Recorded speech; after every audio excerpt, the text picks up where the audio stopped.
ဇလန်လေးကိုတင်ဆက်ပေးသွားတော့မှာပဲဖြစ်ပါတယ်။ဥဒ္ဒါဘကိုလို့ခေါ်တဲ့တိုင်းပြည်ကြီးမှာမြင်းစစ်တီတော်မောင်ဝနာနဲ့သူ့ဇနီးတဲ့တို့ကချစ်ခင်စွာနဲ့ပေါင်းတင်နေထိုင်ခဲ့ကြတယ်။တနေ့မှသားတယောက်ဖွားမြင်ခဲ့ပြီးအဲ့ဒီကလေးကမွေးကလေးကတန်သေးမူလတခဲကိုစုပ်ကန်ပြီးမွေးဖွားလာတယ်။တန်သေးတခဲကအရန်ကိုတန်ဖိုးရှိလုံးလို့လူတိုင်းကလိုချင်မမောခဲ့တယ်။မူလကလေးကတန်သေးတခဲပတ်လာလို့မူလခဲလို့အမည်ပေးခဲ့တယ်။နောက်တစ်ခါသမီးကလေးထပ်ပြီးတော့မွေးဖွားပြန်တယ်။သမီးလေးရဲ့လက်ရဘက်ရင်ညွန့်မှာဂျိုးပြူရုပ်ကလေးပတ်လာလို့ရွှေဂျိုးပြူလို့အမည်ပေးခဲ့ရဒီလိုကလေးတွေမွေးတာကိုမနာလိုတဲ့အမကြီးကအရှင်မင်းကြီးဒီကလေးတွေဟာတာမန်ကလေးတွေမဟုတ်ပဲထူးခြားတဲ့ကလေးတွေဖြစ်လို့သူတို့ကြီးပြလာရင်နန်းလုံးမဲ့ကလေးတွေပါဖျားလို့ဂုံလျှော၆တင်ခဲ့တယ်။မင်းကြီးကလည်းအစင်ချင်းနေပါတဲ့အတွက်အမကြီးရဲ့စကားကိုယုံလို့မိဘနှစ်ပါးနဲ့တကွကလေးနှစ်ယောက်ကိုတတ်ပြီးမိုးလာတန်တီတခဲကိုဆက်ထားစေလို့အမိန့်ချလိုက်ရ။ဒါနဲ့ပဲမင်းချင်းတွေကအရင်ရအမိန့်တိုင်းမြင်းစီတီတော်မောင်ဝနာရဲ့အိမ်ကိုရောက်လာခဲ့တယ်။မောင်ဝနာဟာမိန်းမနဲ့ကလေးတွေကိုပြေးခိုင်းပြီးခုခံခဲ့လို့မောင်ဝနာရဲ့မိန်းမကကလေးနဲ့အတူတူထွက်ပြေးခဲ့တဲ့အခါမှာကလေးနှစ်ယောက်ကိုတလန်ပြေးခိုင်းပြီးသူကရဲမက်တွေလာတဲ့လမ်းဘက်ကနေပြေးတော့ရဲမက်တွေရဲ့တပ်ဖြတ်ခြင်းကိုခံလိုက်ရတယ်။ဒီတော့မှအကိုကြီးမူလက်ခဲကညီမလေးရေအကိုတို့ဒီဘက်ကိုပြေးကြဆွဆိုပြီးညီမလေးလက်ကိုဆွဲလို့ပြေးကပကိုးရိုးမှတောင်ပေါ်ကိုရောက်သွားခဲ့တယ်။အဲ့ချိန်မှာအမဲလိုက်ဖို့လာတဲ့ကရင်လင်မယားနဲ့တွေ့လို့သူတို့မှသားသမီးမရှိလို့အဲ့ဒီမောင်နှမကိုသားသမီးဖြစ်နေမွေးစားဖို့တောင်ကြီးကကရင်ရွာလေးကိုခေါ်ဆောင်သွားခဲ့တယ်။ရွာကိုရောက်တယ်ဆိုရင်ပဲကောင်းစွာကျွေးမွေးဆောင်ရှောက်ခဲ့ပြီးသားသမီးဖြစ်နေမွေးစားခဲ့ရကရင်ရွာကိုရောက်တော့အဲ့ဒီလင်မယားရဲ့တူဖြစ်သူကရင်ငပုနဲ့တငယ်ချင်းဖြစ်သွားလို့အတူတူဆော့ကစားခဲ့ကြတယ်။မင်းချင်းတွေကလည်းမျက်ခြေပြတ်သွားပြီးတော့ရှေ့ဆက်လိုက်ပြီးတော့မဖမ်းနိုင်တော့ဘူး။ဒီလိုနဲ့သူတို့မောင်နှမကကရင်ရွာလေးမှာအေးချမ်းစွာကြီးပင်ပြီးအရွယ်ရောက်လာခဲ့ရတနေ့မှာဖျားပွဲရှိလို့ညီမငယ်ကအကိုကြီးရဲ့ဖျားပွဲကအရန်စီတယ်ပြောလို့ညီမလေးသွားချင်လို့လိုက်ဖို့ပါလို့ပြောခဲ့တယ်။မတော်ပါနဲ့ညီမလေးမင်းချင်းတွေနဲ့တွေ့ရင်အကိုကြီးတို့မောင်နှမကိုဖမ်းလိုက်မယ်လို့အတန်ပြောဆိုပေမဲ့ရွှေကြိုးပြူဖြစ်သူညီမလေးကသွားချင်လို့တောင်းမနဲ့အတွက်အကိုကြီးကတနာပြီးတော့လိုက်ဖို့ခဲ့တယ်။ဖျားပွဲကိုသွားတော့ကရင်ငပုကိုအဖော်ဖြစ်နေခေါ်သွားခဲ့ရဖျားပွဲလျှောက်ကြည့်နေလူလေးကွက်သွားခဲ့တယ်။ဒီမှာရင်ရွှေကြိုးပြူလေးလည်းကြောက်လန့်နေကြတဲ့လိုက်ရှာရအကိုကြီးကလည်းစိုးရင်ပူပန်သွားနဲ့လိုက်ရှာခဲ့ပေမဲ့နာမည်ကိုတော့မခေါ်ကြဘူး။ဒီလိုနဲ့အကိုကြီးနဲ့ကရင်ငပုလည်းထပ်ပြီးတော့ကွဲသွားပြန်တယ်။ကရင်ငပုကသူတို့အကြောင်းကိုမသိလို့ရွှေကြိုးပြူနဲ့မူးလက်ခဲနာမည်ကိုအော်ခေါ်လို့ရဲမက်တွေကြပြီးသူတို့ကိုလိုက်ဖမ်းခဲ့တယ်။သူတို့ဟာရဲမက်တွေလိုက်လာလို့တရေချမ်းပြေးကနေဂျိုးပြူတောင်ရဲ့ချောင်းတနေရာကိုရောက်တော့အကိုကြီးရှေ့ဆက်ပြေးစရာလည်းနေရာမရှိတော့ဘူးဘယ်လိုများလုပ်ကြမလဲညီမလေးသူတို့လက်ထဲမှာတော့အသေးမခံနိုင်ဘူးဒီချောင်းကြီးထဲမှာခုံချပြီးတော့အသေးခံမယ်လို့ဆုံးဖြတ်ကချောင်းထဲခုံချပြီးအသေးခံလိုက်ကြတယ်သူတို့နှစ်ယောက်သေဆုံးသွားပြီးရွှေကြိုးပြူမူလက်ခဲဆိုတဲ့တိုင်တန်းရှင်တွေဖြစ်သွားလို့အရိမြစ်ရမြတ်စွာဘုရားပွင့်တော်မူတဲ့ခါမှာအသုံးပြုထားတဲ့ပစ္စည်းဥစ္စာယတနာတွေကိုဆောင်းလျှောက်ခဲ့ကြရတယ်အဲ့ဒီတိုက်ကိုတိုက်ဆရာတာလာရကလာတွေ့ရင်ရွှေကြိုးပြူနဲ့ချစ်ကြိုက်သွားတယ်လို့ဆိုရဲတိုက်ဆရာတာလာရကလည်းတိုက်စည်းပေါက်ပြီးတိတ်ဆုံးကတိုက်နန်းရှင်ဖြစ်သွားခဲ့တယ်နောက်တော့တိုက်ဆရာတွေကတိုက်တူးကြလို့မိုးအိုပင်ကတန်တဘောချောင်းစီကိုပြောင်းရွှေ့သွားခဲ့တယ်လို့သိကြရတယ်တကောင်ရစဝဲမှာသူမပါမပြီးတဲ့ပုဂ္ဂိုလ်ကတော့အိမ်တွင်းမင်းမဟာဂိရိမိကန်ပပဲဆရာကြီးဦးတင့်တယ်ပါဟိုရှိရတုန်းကတကောင်ပြည်မှာစံပြောင်းဆွဲကိုအလွယ်တကူချုံးနိုင်တဲ့ပပဲဆရာကြီးဦးတင့်တယ်ဆိုတာရှိခဲ့ဘူးလေသူဟာမမျက်လားနဲ့မထွေးလားဆိုတဲ့ညီမနှစ်ယောက်လည်းရှိတယ်လို့မိဘတွေမရှိတဲ့နောက်ဘိုးအိမ်မထူထောင်ပဲညီမနှစ်ယောက်ကိုဖခင်ပမာကျွေးမွေးစောင့်ရှောက်နေကြရဦးတင့်တယ်ကခေါင်းအားကြီးတဲ့သူဆိုတော့တခါတရံတူထူးတဲ့တန်ကဒိုင်းပြည်လုံးကိုတိတ်တိတ်တုံသွားရဲ့လို့အဆိုရှိခဲ့တယ်သူကတူကိုနနာထုတ်လေဘယင်ကကြောက်ကြောက်လေထိနှံလွတ်ယူလို့ပုံကံမှာတွေးပြီးတော့တကောင်းဘယင်ကကြောက်လန့်လာတယ်ဒါနဲ့ပဲရဲမက်တွေကိုဖမ်းပြီးတော့ခိုင်းတာဒါပေမဲ့ဦးတင်တွေကဖမ်းမခံမဲ့ပုတ်ပါတောင်ဘက်ကိုထွက်ပြေးတယ်အဲ့ဒီမှာနေပုတ်ပါမှာလာပြီးရေကစားတဲ့နားမန္တာငကားမျိုးနွယ်ရေနံငကားမယ်ရွှေနေပင်နဲ့ချစ်ကျွမ်းဝင်လို့ဥနှလုံးပေါက်ဖွာလာခဲ့တယ်နမငယ်လေးမထွေးလာကလည်းထွက်ပြေးရကနေရခိုင်ပြည်ဘက်ကိုရောက်သွားခဲ့တယ်တနေ့3ချိန်မတူအောင်လှပသူဖြစ်တဲ့အတွက် ရခိုင်ဘီရင်ကတမီးမှတ်နဲ့မွေးစားခဲ့တယ်။၎င်းဘီဟာဦးတင်နယ်ကိုအကြမ်းနည်းနဲ့ဖမ်းဆီးမိရတော့ပရိရဲ့တုံးပြီးအကောက်ကျန်တယ်။ဦးတင်နယ်ရဲ့နှမမမျက်လာကို၎င်းဘီရင်ကမေးပြအရာတော်ကောင်းမြောက်တင်လိုက်ပါတယ်။မောင်ကြီးကိုလည်းမျိုးစားနေစားအရာချင်းမင်းပါမယ်ဆိုပြီးမမျက်လာကိုလည်းနားသွင်းလို့ဦးတင်နယ်ကိုအကြည့်သားလိုက်လာဖို့ထားရောက်ခိုင်းတယ်။မမျက်လာလည်းဘီရင်ဆိုတော့မလွန်ဆန်တာတာကတကြောင်မောင်ကြီးကောင်းစားဖို့အတွက်ကတကြောင်ဂျုံစားပြီးတော့ဦးတင်တယ်ကိုအကြည်သာသွားခေါ်လာခဲ့တယ်။ဦးတင်တယ်လည်းနန်းတော်ကိုရောက်တော့ဘရင်ကတခါတည်းစီရင်ခိုင်းတယ်။ရှေးဖုံးကန်ကြောင့်ဦးတင်တယ်ဟာလက်နက်ပေါင်းစုံနဲ့မသိမှန်သိတော့စကပ်ပင်မှာပဲမိဖို့ကျင်တိုးပြီးတော့ထိုးတက်တယ်။ဒီအကြောင်းကိုမမျက်လာကြတဲ့အခါမှာရင်ခွဲနာကြားရရတယ်။သူ့ရဲ့မောင်ကြီးဟာသူ့ကြောင့်မီးရှို့တက်ခင်ရတယ်လို့စိတ်နှလုံးချုံချုံပူလောင်ပြီးယူရိုပိုင်းဖြစ်လို့သူဟာတခါတည်းမိဖို့တွင်ကိုခုံစစ်မှာဘင်းကလှန်လှန်ဆွဲမျက်နှာကိုပဲဆွဲမိတယ်လို့ဆိုပါတယ်။အဲ့ဒီမျက်နှာပိုင်းကမီးမလောင်ပဲကျန်ခဲ့လို့နောက်အခါမှာရွှေမျက်နှာသခင်မလို့ကြော်ကြလာခဲ့ပါတယ်။မီးလောင်ကျွမ်းပြီးတိတ်ဆုံးသွားတဲ့အခါမှာနတ်မောင်နှမရေလို့ဖြစ်လာပြီးဒီလိုနဲ့သူတို့မောင်နှမတိတ်ဆုံးခဲ့ရတာကနတ်ဖြစ်သွားကြတဲ့မောင်နှမနှစ်ယောက်ဟာသူတို့ရဲ့နင့်နာမှုမကျေနပ်မှုကိုခေါ်ပြတဲ့အနေနဲ့စကားပင်အောက်ရောက်လာသူတိုင်းကိုမိုးယူတည်ကြသွားအောင်လို့ဖန်ဆားကြတယ်။ကြတော့လူပြောသူပြောများလာတဲ့အခါမှာဘီရင်ကစကားပင်ကိုအမြင့်ကနေခုတ်လဲပြီးအေယာမြစ်ကြောကိုမျှောလိုက်ပါတယ်။အဲ့ဒီစကားပင်ကတေးလက်ကြောင်မင်းစိုးဆန်တဲ့ပကံပြည်ကိုရောက်သွားရာတိုင်းသူပြည်သားတွေကိုရင်ဝဲသားလို့ကျင်ကျင်နာနာနဲ့ချစ်ခင်တဲ့တေးလက်ကြောင်မင်းကြီးကကိုကိုရမဲနေတဲ့မောင်နှမကိုပုပ်ပါအရက်ဒေတာမှာမဲမဟာဂရီပွဲအမိနဲ့နေရာထိုင်ခင်းအဆောင်တစ်ခုကိုအပိုင်စားပေးသနာလို့ကောင်းမွန်စွာထားခဲ့တယ်။မောင်တင်တဲ့ဟာညီမတွေကိုမိဘတပွဲကျင်းနာစွာတွေးမွေးဆောင်ရှောက်ခဲ့လို့အိမ်အောင်ဦးစီးကောင်းဖြစ်လို့မိမိတို့အိမ်တီးတီးမှလည်းအဆဆရရအဆင်ပြေအိမ်တွင်းနဲ့ဖြစ်နေအိမ်တိုင်းကိုးကွယ်ကြတယ်။ရခိုင်ပြည်ရဲ့မွေးစားသမီးတွေဖြစ်လဲမထွေးသားကလည်းဥက္ကလာပမင်းကြီးစီကိုစက်တာချင်းခံရကနေပကိုးသားတမိန်ထိုးရမှနဲ့လက်ဆက်ရကနေ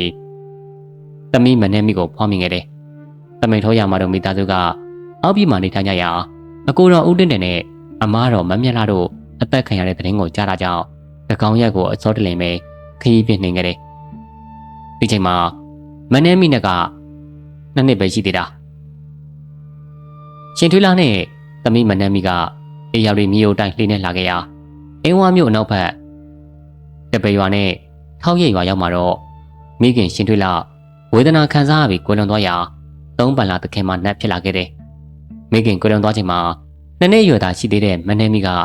မိခင်ကိုလွမ်းကပူဆွေးပြီးတိတ်ဆုံးသွားကနေခလေးနဲ့ဖြစ်လာခဲ့ပါတယ်။ပုပ်ပမှကျန်ရတဲ့ရေနကမရွှေနပေကလည်းလေယောက်ကြားရဲ့သတင်းစိုးကိုကြားသိရကနေရင်ခွဲနာကြလို့နတ်ဖြစ်သွားပြန်တယ်။ရွှေနပေကျန်ခဲ့တဲ့ဦးနှလုံးကို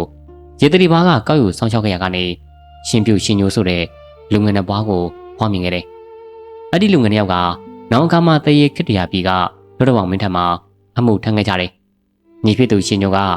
မြို့တောင်ဘက်မှာအခွန်ကောက်ရတဲ့အတွက်တောင်မင်းကြီးလို့ကြောကြပြီးအကိုဖြစ်သူရှင်ပြူကတော့မြောက်ရက်မှာတာဝန်ယူရလို့မြောင်မင်းကြီးလို့ကြောကြလာခဲ့တယ်။ညီကိုနှစ်ယောက်ရဲ့ဆွမ်းပါကကြီးမားလာတဲ့မြလွတ်တော်မင်းကြီးကမယုံကြည်ဖြစ်လာခဲ့ရာဒါနဲ့ပဲပြည့်ရစင်လို့အဖိုးတသိန်းထိုက်တဲ့ချက်ဝတ်တစားဆင်စေလို့ညီကိုနှစ်ယောက်ကိုနန်းရင်ပြင်မှာလက်ဝတ်သပင်ကျင်းပထိုးသက်စီရာနှစ်ယောက်စလုံးရင်ခွဲပြီးတော့တိတ်ဆုံးကနတ်ဘဝကိုရောက်သွားခဲ့ပြန်တယ်။ဒီလိုနဲ့တကောင်းခစ်ကားစားလို့အစောဆုံးနတ်ဖြစ်ခဲ့တဲ့အိမ်တွင်နဲ့ကို38မိနစ်ရဲ့အချုပ်ဖြစ်နဲ့တတ်မှတ်ခဲ့ကြပါတယ်။အဲ့ဒါကတော့အိမ်တွင်မဟာဂရီနတ်မင်းဦးတင်တယ်ရွှေမျက်နှာသခင်မမက်မြက်လာသုံးမှန်လာသခင်မမထွေးလာရွှေနေပေသခင်မတောင်မင်းကြီးရှင်ညိုမြောင်မင်းကြီးရှင်ပြူရွှေနှမ်းမိသခင်မလေးအားလုံးပေါင်း9ပါးကိုအိမ်တွင်9ပေါ်ပြည့်နဲ့နှောင်းလူတွေပူဇော်ကြပါကြောင်းတင်ပြလိုက်ရခြင်းဖြစ်ပါတယ်။နေကတမီးပြီးမြင့်တက်လာခဲ့ပြီဖြစ်ပြီးဒေါသူတောင်သားတွေရဲ့တဘာဝတောင်ဝတယောက်ချမ်းပေါက်နွားတစ်ချင်းနဲ့ရာခင်းကိုထဲထိုးနေရတန်ဝလာအောင်ကွာနားကြအောင်အခင်းနေချင်းဖြစ်တဲ့မိုးကြီးကသူ့စီထံမှလာပြီးတဲနီးမှရက်နေတာကိုမြင်တွေ့ရတာကြောင့်တန်ဝကသူ့နွားတွေကိုကျိုးဆွဲကရက်လိုက်ပြီးရုတ်တရက်သူ့နွားတွေကဘဲရာကိုလန့်လည်းမသိဘူးရှေ့ကိုဟောကနေပဲတိုးထွက်လာတယ်ဟာဒီနွားတွေကတော့ကွာသူ့ရဲ့ရေရုပ်တန်ကြောင့်နွားတွေကပိုလန့်သွားတာမသိဘူးဆွဲမရလွှဲမရနဲ့ထဲကမြေတွင်းထဲကို စူးနဲ့ခွဲသွားတဲ့ချိန်မှာဒုတ်ဖြောက်ဆိုတဲ့တန်တဲ့တူဟာသွားပြီမိုးကြီးရေငါထဲတော့အဖျားကျိုးသွားပြီကွာဟုတ်လားမင်းတို့တွေကလန့်တာကိုကွာငန်းပုတ်ဖြစ်မယ်ထင်တယ်ငန်းပုတ်ဆိုတာမြေအတွင်းမှာရှိတဲ့အမြင့်ဒါမှမဟုတ်အပင်တစ်ခုခုကိုဆိုခြင်းဖြစ်ပါတယ်ဟာငါအကွက်ကကွက်သားကြနေပြီကွာအခုမှဘယ်ကငုတ်ကပေါ်လာပြန်ပြီလဲမသိဘူးကွာပြောရင်းဆိုနေတဲ့တန်ဝါကသူ့ရဲ့နွားတွေကိုစုပ်သက်ရက်တက်ပြီးသူ့ရဲ့ထေကုံအဖျားမှရှိတဲ့ခြုံပဲ့သွားစေတဲ့နေရာကိုကြည့်လိုက်ရဟဲ့ကောင်မိုးကြီးဒီကိုမြင်လာအောင်ကွာဒီမှာဘာလဲမသိဘူးတန်ဝါရဲ့ခေါ်တန်ကြောင့်မိုးကြီးကတန်ဝါစီကိုရှောက်သွားလိုက်ခါတေချာကြည့်တဲ့အခါမှာတော့နေအောင်အောက်မှာတောက်ပနေတဲ့ຢာတစ်ခုကိုတွေ့လိုက်ရတယ်ဟာငုံမဟုတ်ဘူးကွာတန်ဝါဘာလဲမသိဘူးပြောရင်းနဲ့ချီမြန်လက်မြန်ပဲထဲဆူးထားတာကြောင့်မွားနေပြီဖြစ်တဲ့မိစားတွေကိုလက်နဲ့ရက်ပြီးတော့ဖိတယ်ဟာဓားကွာဓားမိုးကြီးရိုးရိုးဓားတောင်မဟုတ်ဘူးကွာငွေလက်ကင်တက်ထားတဲ့တရိုးနဲ့တရှိတလက်ကွာသူတို့ရက်ဖယ်လိုက်ရတဲ့ຢာကမြေထဲကိုစွန့်နေဝင်ရောက်နေတဲ့ငွေလက်ကင်ရုံတက်ထားတဲ့ဓားတစ်ချောင်းဖြစ်တယ်တောင်းပါငွေလက်ကင်ရုံကတော့အစ်စ်ဖြစ်နိုင်တယ်ဖြစ်နိုင်တာမဖြစ်နိုင်တာအသာထားကွာအခုလည်းလုံးစေတော့ဓားကိုဆွဲနှုတ်ပြောရင်းဆိုရင်တောင်းပါကဓားကိုဆွဲနှုတ်တော့မိုးကြီးကပါကိုပြီးတော့နှုတ်ပြီးတယ်ဒီကမှာမြေအတွင်းမှာဝင်နေတဲ့ဓားကလူနှစ်ယောက်အားကိုမခံနိုင်မနဲ့လက်ကင်ရိုးသားပေါ်နေရာကနေကြွပြီးတော့တက်လာတယ်နောက်ဆုံးမှမြေပေါ်ကိုရောက်ရှိလာခဲ့တယ်ဟာမျိုးကြီးနဲ့တောင်ဝါတို့နှစ်ယောက်ပါဇက်ဖျားကနေအံ့ဩတဲ့တန်တွေဖက်ပေါ်လာတယ်အเจ้าကဓားကနှစ်ပေကောကန့်ရှိပြီးနေအောင်မှဆူရှာတောက်ပနေကသူတို့မျက်လုံးတွေကိုတော့ခဏတာကျိန်းဆက်သွားစေတဲ့အထိဖြစ်သွားတာကြောင့်ဓားကိုလွှတ်ချလိုက်ရတယ်ကောင်းလိုက်တဲ့ဓားကွာဟုတ်တယ်ကွာဒီဓားကတာမန်ရိုးရိုးဓားတော့မဟုတ်တော့ဘူးလို့ငါထင်တယ်ပြောရင်းနဲ့မိုးကြီးကဓားစီကိုတိုးကပ်သွားကဓားကိုကောက်ယူတော့မှာပဲမိုးကြီးမင်းတန်ဝတန်ကတုံလှုပ်မှုတွေနဲ့တုံရင်းနေရအเจ้าကမိုးကြီးဓားကင်တဲ့လက်ကရုတ်တရက်ပဲသွေးရောင်လိုနေရဲလာတာကြောင့်ဖြစ်တယ်ဘာဖြစ်လို့လဲတန်ဝတုံလုံးရင်းနဲ့ပဲတန်ဝဘာပြောရမှမသိဘူးမိုးကြီးတဲ့တစ်ခုလုံးက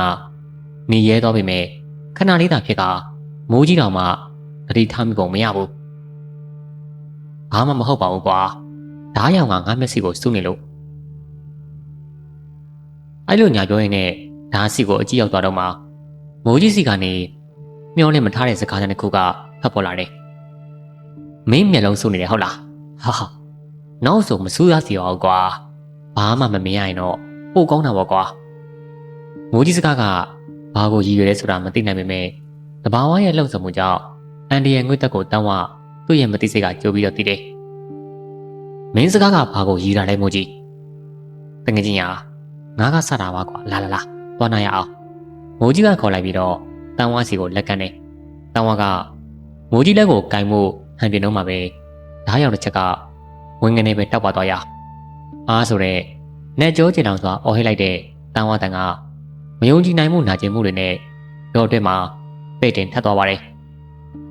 မိုးကြီးရဲ့မျိုးလုံးတွေကနေအောင်ကြီးအောက်မှာမိခဲလို့ရဲရဲနေနေတာအဲနောက်မှာတော့တန်းဝလောင်ကိုမကြည့်တော့ပဲတလှမ်းချင်းဖြင်းချင်းစွာနဲ့ပဲထွက်ခွာသွားခဲ့ပါတယ်နေအောင်ကြီးကတော့သူတို့နှစ်ဦးရဲ့ဖြစ်ကိုလှည့်လူရှုကဖြည်းဖြည်းချင်းပဲမြင့်တက်လာခဲ့တယ်လူငယ်တဦးကဒေါ်လာလေးတိုင်းလမ်းလျှောက်လာနေရ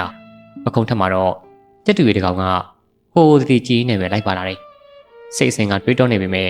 ခြေလမ်းတွေကလေးခံမနေပဲနဲ့တော့လက်ထပ်မြက်နေတော့ခြေနားစီကအေးအမိုးလေးတွေကိုလမ်းမြင်နေရပြီဒါကြောင့်ရွာငယ်လေးကိုလည်းလှမ်းတွေ့ရတယ်ရွာကိုရောက်ပြီပခုံးတက်ကအတန်တိတိဆူဆူကိုကြားမှာပဲသတိပြန်ကလာကရွာဘက်စီကိုခတ်တုတ်ပဲလှမ်းသွားမိတဲ့ခါမှာတော့အဖြစ်ဆိုးလာကြည်လားကိုတန်းဝါကျမတို့သားမိကိုထားခဲ့ပြီလားအာသူဘချလာတာပြစ်ပုံရပြီလူမနေမများလိုက်ပါလာတဲ့အာသူဘတစ်ခုကိုမြင်တွေ့ရတယ်တာမမတစ်ချက်ကြည့်ပြီးတော့ဆက်ပြီးတော့လှမ်းလာတော့မျောလည်းမထားတဲ့အဖြစ်ပဲတစ်ခုကဖြစ်ပေါ်လာတယ်အခေါင်ထမ်းသူတွေရဲ့ပုံရုံမှုကြောင့်ရွာအပြင်မှာအခေါင်လွတ်ကြခြင်းဖြစ်တယ်ဟာအခေါင်လွတ်ကြသွားပြီလွတ်ကြပါဦးမြင်းသူတချို့ပြေးလာခဲ့ပေမဲ့အခေါင်ဖုံးကပွင့်သွားတာကိုလည်းအားလုံးမြင်ရတယ်ဟင်ဟာလူတွေပါဇက်ကနေ အထိတ်တလန့်အော်တဲ့တန်စတင်ထွက်ပေါ်လာတယ်အကြောင်းကသူတို့တည်ဆောင်လာတဲ့အလောင်းကအာတုဘလောင်တန်းဝင်ကအယိုးတောင်ကျနေပြီဖြစ်တဲ့အယိုးစုလိုဖြစ်နေတာမိစ္ဆာပဲအတန်တိတိဆူဆူလေးကထွက်ပေါ်လာတဲ့အခါမှာပဲလူငယ်ကတိုးတိတ်စွာနဲ့ဟန်ထားလိုက်တယ်ရွှေကဲတိတ်ဆန်းငြိမ်လေးနေဘာမှမပြောနဲ့ပြောလိုက်နဲ့အခေါင်ထက်ကြစီကိုပြေးတဲ့ပိုင်းပြေးသွားတော့အယိုးစုလိုဖြစ်နေတဲ့အဲ့ဒီလောင်ရည်လည်းပဲမှာတဝတ်တတာပြတ်ထွက်နေကအရန်ကိုထက်တဲ့ဓာတ်တလက်နဲ့တိတိကြီးကိုအခုတ်ခံထားတဲ့ပုံစံဟဲ့တငယ်မင်းကဘာလုပ်လဲကွာဘာများလာလို့တာလဲအလောင်းလေးကိုတေချာစွာကိုက်ပြီးဖေးဦးဆိုင်ပြီးကြည့်တဲ့သူကိုလူတချို့ကအနာကတ်လာပြီးတော့တင်ကမကင်းတဲ့ဟန်နဲ့မိမ့်မြတ်နေကျွန်တော်ကဧည့်သည်ပါဗျဒီလောင်းကအယိုးစုနေပါဖြစ်နေလို့ထူးဆန်းပြီးတော့လာကြည့်မိတာပါဂျီမွန်စာပြောတဲ့လူငယ်စကားကြောင့်ပဲလူကြီးတို့ကအဲ့ဒီနာကိုရောက်လာပြီးတော့မောင်ရင်လေးကလူစိမ့်ထင်တယ်ဒီလူကမနေ့ကသူ့ရခဲ့မှာထွင်ရင်းနဲ့အသက်ခံရတာဒါကြောင့်မောင်ရင်လေးကိုတမျိုးမြင်မိရင်စိတ်မရှိပါနဲ့လူငယ်ကပြောတာသူကိုလှည့်ကြည့်တဲ့အခါမှာဥပရိယုတ်ခက်ကောင်းကောင်းလူကြီးတို့ကိုမြင်တွေ့ရတယ်ဦးကဒီနေမီရဲ့တာဝန်ခံရေတူပါဒါနဲ့ငါတူကဘယ်ကနေများလာခဲ့တာလဲလူငယ်ကအဲ့လူကြီးကိုပြုံးပြပြီးတော့ကျွန်တော်ကဒီနယ်ဘက်ကိုအတိတယောက်လာရှာတာပါဦးကြီးအခုလဲထူးဆန်းလို့ဝင်ပြီးတော့ဆက်စုပ်မိတာပါဘာပဲဖြစ်ဖြစ်ကွာအခုချိန်မှာငါတူကဦးကြီးတို့နဲ့ခဏလိုက်ခဲ့စေခြင်းနဲ့စွမ်းခံရင်ငှက်တဲ့ဖြစ်ပြီးလူငယ်တယောက်သူ့အကြောင်းကိုသူလဲနားလဲတော့ပုံရတယ်ဟုတ်ကဲ့ကျွန်တော်လိုက်ခဲ့ပါမယ်ဒါပေမဲ့ဒီလူတမှုကတာမန်ရိုးရိုးသားသားမဟုတ်ဘူးဆိုတာကိုတော့ဦးကြီးနားလဲထားစေခြင်းနဲ့ရဲရှာရှိမျက်လုံးတွေအယောင်တောက်ပါသွားပြီးတော့လူငယ်ကိုကြည့်လို့ကောင်းခြင်းနဲ့ဦးကြီးလည်းအဲ့လိုပဲတွေးထားတယ်တော့ကိုရောက်မှာပဲအေးစေးပြောကြတာပေါ့ကွာဒီလိုနဲ့ပဲတယောက်တည်းရှောက်လာနေတဲ့လူငယ်လေးကရွာစီကိုလိုက်ပါသွားခဲ့ပါတယ်တရွာလုံးအိမ်ပေါ်ကျနေပေမဲ့ရွာလေးမှာရှိတဲ့အင်ကြီးတစ်လုံးကတော့မီးရောင်မှိန်ဖျားနဲ့လင်းနေတော့မယ်ငါတို့ပြောတယ်လို့ဆိုဒါကတာမန်လူတက်လို့မှုမဟုတ်ဘူးပေါ့ပရလောကနာနာဘွားတွေနဲ့ပတ်သက်နေတယ်မဟုတ်လားဟုတ်တယ်ဗျတာမန်လူတယောက်ကဘလို့ပဲတည်တညတယ်နေတော့အယိုးစုဖြစ်မသွားနိုင်ဘူးဒါကိုအိုးကြီးလည်းစဉ်းစားမိတယ်ဒါပေမဲ့တန်းဝတည်တဲ့ဒဏ်ရာကဓာတ်ဒဏ်ရာတို့စစ်ချက်ကတိတိကျကျပြောထားတယ်ဒါဆိုသူတည်တဲ့နေရာမှာရောထူးခြားမှုတစ်ခုမှမရှိဘူးလားအေးထူးခြားမှုကတော့ထဲသွားအဖျားကျိုးနေတာရဲ့ဒါလို့အရာတစ်ခုကိုမြေထဲကဆွဲထုတ်ထားသလိုဖြစ်တဲ့အရာရဲ့ဒါပဲပြောနိုင်တယ်ထဲထိုးထားခဲ့လို့မြေသားကကြေမွနေပေမဲ့ဦးကြီးတို့ရောက်လာတော့လူတော်များများဝိုင်းကြည့်နေရကြောင်းလူသက်သမားရဲ့ခြေရာကိုတော့ကွယ်ပြောက်တယ်လို့ဖြစ်သွားတယ်ဒါဆိုဦးကြီးတို့ကအခုကျွန်တော်ကိုမတင်ကားလို့ဖမ်းပြီးတော့ထိန်းထားတာမဟုတ်လားဦးကြီးရဲ့အတွေ့အကြုံရပြောရရင်တော့မောင်ရင်လေးကတရားခံမဟုတ်ဘူးဆိုတာသိရှိယုံကြည်ပြီးသားဒါပေမဲ့မောင်ရင်လေးကဒီဖြစ်ပျက်ကိုစိတ်ဝင်စားလာကြည့်တာကိုမြင်မိတာကြောင့်မောင်ရင်စီကနေတခက်ခုတ်ရနိုင်မယ်လို့မျှော်လင့်ပြီးဖိတ်ခေါ်မိတာ။အော်ဒါကြောင့်လားဟုတ်ကဲ့ပါဦးကြီးကျွန်တော်လည်းဒီမှုကိုစိတ်ဝင်စားတယ်။တက်နိုင်တဲ့ဘက်ကနေကူညီပေးပါမယ်။ဒါဆိုမောင်ရင်လေးကဦးကြီးတို့ကိုဘာများကူညီနိုင်မှာလဲ။ကျွန်တော်အဲ့ဒီလူအသက်ခံရတဲ့နေရာကိုသွားကြည့်ချင်တယ်ဦးကြီး။မနက်မိုးလေးရင်တော့လိုက်ဖို့ဦးကြီးစီစဉ်ပေးမယ်။မဟုတ်ဘူးအခုညသွားမှဖြစ်မှာကျွန်တော်ထင်တာမှန်တော့မလိုလားအပ်တဲ့ပြဿနာတွေချက်ပြီးတော့ဖြစ်လာနိုင်တယ်။ရဲရရှိကလူငယ်ကိုဆက်ဆက်စွာသိချကြည့်လိုက်ပေမဲ့လူငယ်ကပုံမှန်တိုင်းထူးခြားမှုတစုံတရာမရှိဘဲနဲ့တည်ငြိမ်စွာနေထားဖို့လဲတွေ့လိုက်ရတယ်။ကောင်းပြီလေ။ဦးကြီးလိုက်ပို့ပါမယ်။ဒါနဲ့တခြားစကားတွေပြောနေတာနဲ့မေ့နေတာငါတူရဲ့အမိကကျွန်တော်နာမည်ကအဖြူရောင်ပါဦး။ကောင်းပြီလေ။ဦးတို့တွေသွားကြမယ်။ဦးတပတိရောအကုန်ခေါ်ခဲ့ရမလား။မဖြစ်ဘူးဦးကြီး။ဦးကြီးအတွက်အဖော်တယောက်ပဲခေါ်လာခဲ့ပါ။ဒုတိယကြိမ်မြောက်ရဲရာရှိကငြိမ်သက်စွာထပ်ပြီးတော့စဉ်းစားပြန်တယ်။ဒီနေ့မှစတင်ပြီးဆုံးပြီးအခုမှစကားပြောဦးတဲ့လူငယ်တို့ကိုယုံကြည်ရန်စဉ်းစားနေရပြီးနောက်ဆုံးမှစိတ်ကိုတင်းလိုက်ပုံနဲ့ဦးကြီးတို့တွေလိုက်ပုံမယ်။ပြောလိုက်ရင်လည်းပြင်ဆင်လိုက်ကြပြီတဲ့နောက်သူတို့ကညနေနေပြီဖြစ်တဲ့ညကုန်အန်တုကတန်ဝါရဲ့ဂျာကင်းစီကိုထွက်လာခဲ့ကြပါတယ် ဆွဆွငငယ်ဦးလိုက်တဲ့ခွေးဥတန်ကရွာကထွက်ပြီးတစုံတစ်ခုကိုနမိတ်ပြနေတယ်လို့တဲငယ်လေးကတော့မိန်ပြပြကြရအောင်မှာမကောင်းဆိုးဝါးကြီးတကောင်ငိုင်းမီးနေတယ်လို့တောင်ကုန်းထပ်မှာတည်ရှိပါတယ်ရှေ့တောင်ကုန်းကတဲပဲတူတော်မောင်ဖြူအောင်အခင်းဖြစ်တာကတဲအောက်က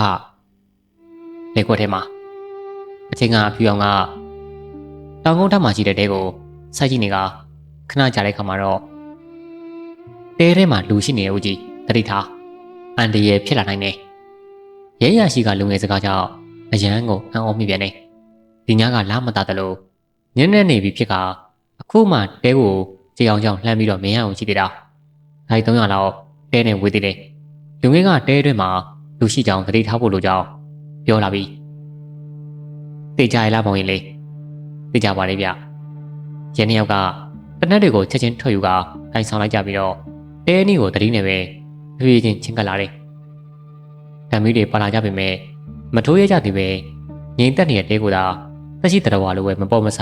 တတိထားနေရတယ်ဒီချိန်မှာတဲတွင်းကနေတဟားဟားနဲ့ရေမိုးတန်ကြီးညားကတမယားစမာကျေလောင်စောထွက်ပေါ်လာတယ်ပြီးတဲ့နောက်ခွေးဥတန်ကြီးကလည်းအသေးထိတ်စပွဲသူတို့ရဲ့နောင်နာစီကနေအနေကထွက်ပေါ်လာတယ်ဟေးတဲတဲကဘာတူလဲကွာငါကဒီနေမြေတောင်ဝန်ကန်တူရဲ့ကိုညွန့်တမ်းမယ်ထွက်ခဲ့စမ်းခုတဲတွင်းကရည်တံတွေပျောက်ကွယ်သွားပြီးတဲ့နောက်ပတ်ဝန်းကျင်တစ်ခုလုံးကအကြတန်ကြားနိုင်လောက်တိတ်ဆိတ်သွားတယ်ဟေးငါမင်းနေရလေခုနတဲထဲမှာရည်နေတာဘာတူလဲကွာထွက်ခဲ့လို့ပြောနေတယ်ဘလို့ဖြေတမ်းမှမရတဲ့ဆုံးသက်မှာလူရဲဦးညွန့်တန်းကအသိမ်းပါလာတဲ့ဓာမီကိုတဲတဲကိုထိုးလိုက်တယ်အဲနောက်မှာတော့တဲတဲကိုတိုးကပ်သွားဖို့ပြင်လိုက်တော့မှဦးကြီးဆက်မတုံနဲ့အန်တရရှိတယ်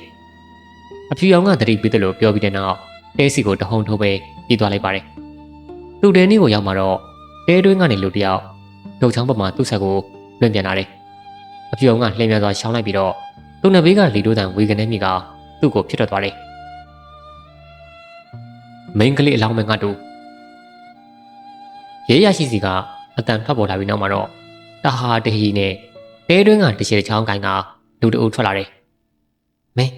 မင်းကမိုးကြီးမလားရဲရရှိကအဲ့လူကိုတီးတဲ့ဟန်နဲ့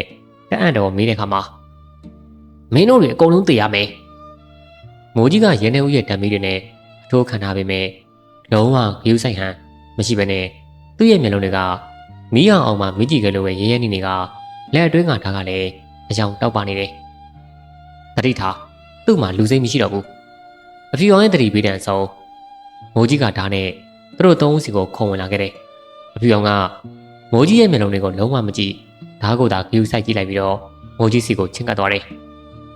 လူရဲဦးညွန့်တန်းတဲ့ရဲသားလေးကဟိတ်လန့်စွာတနက်နဲ့ပြစ်လိုက်ပေမဲ့နှစ်ယောက်စလုံးရဲ့တနက်တွေကထူးဆန်းစွာနဲ့ပဲတကြောက်ကြောက်သာမြည်ပြီးတော့ဘာကြီးမှထွက်မလာဘူးဟာကြီးမထွက်ဘူးကွာရဲရရှိထိတ်လန့်ပြီးအော်လိုက်မိတယ်ဒီချိန်မှာလင်းလက်နေတဲ့ဓာတ်ကအဖြူရောင်ကိုအပေါ်စီးကနေခုတ်ချတာမြင်ရပြီအခုချိန်ထိအဖြူရောင်ရဲ့မျက်လုံးတွေကဓာတ်ကိုသာ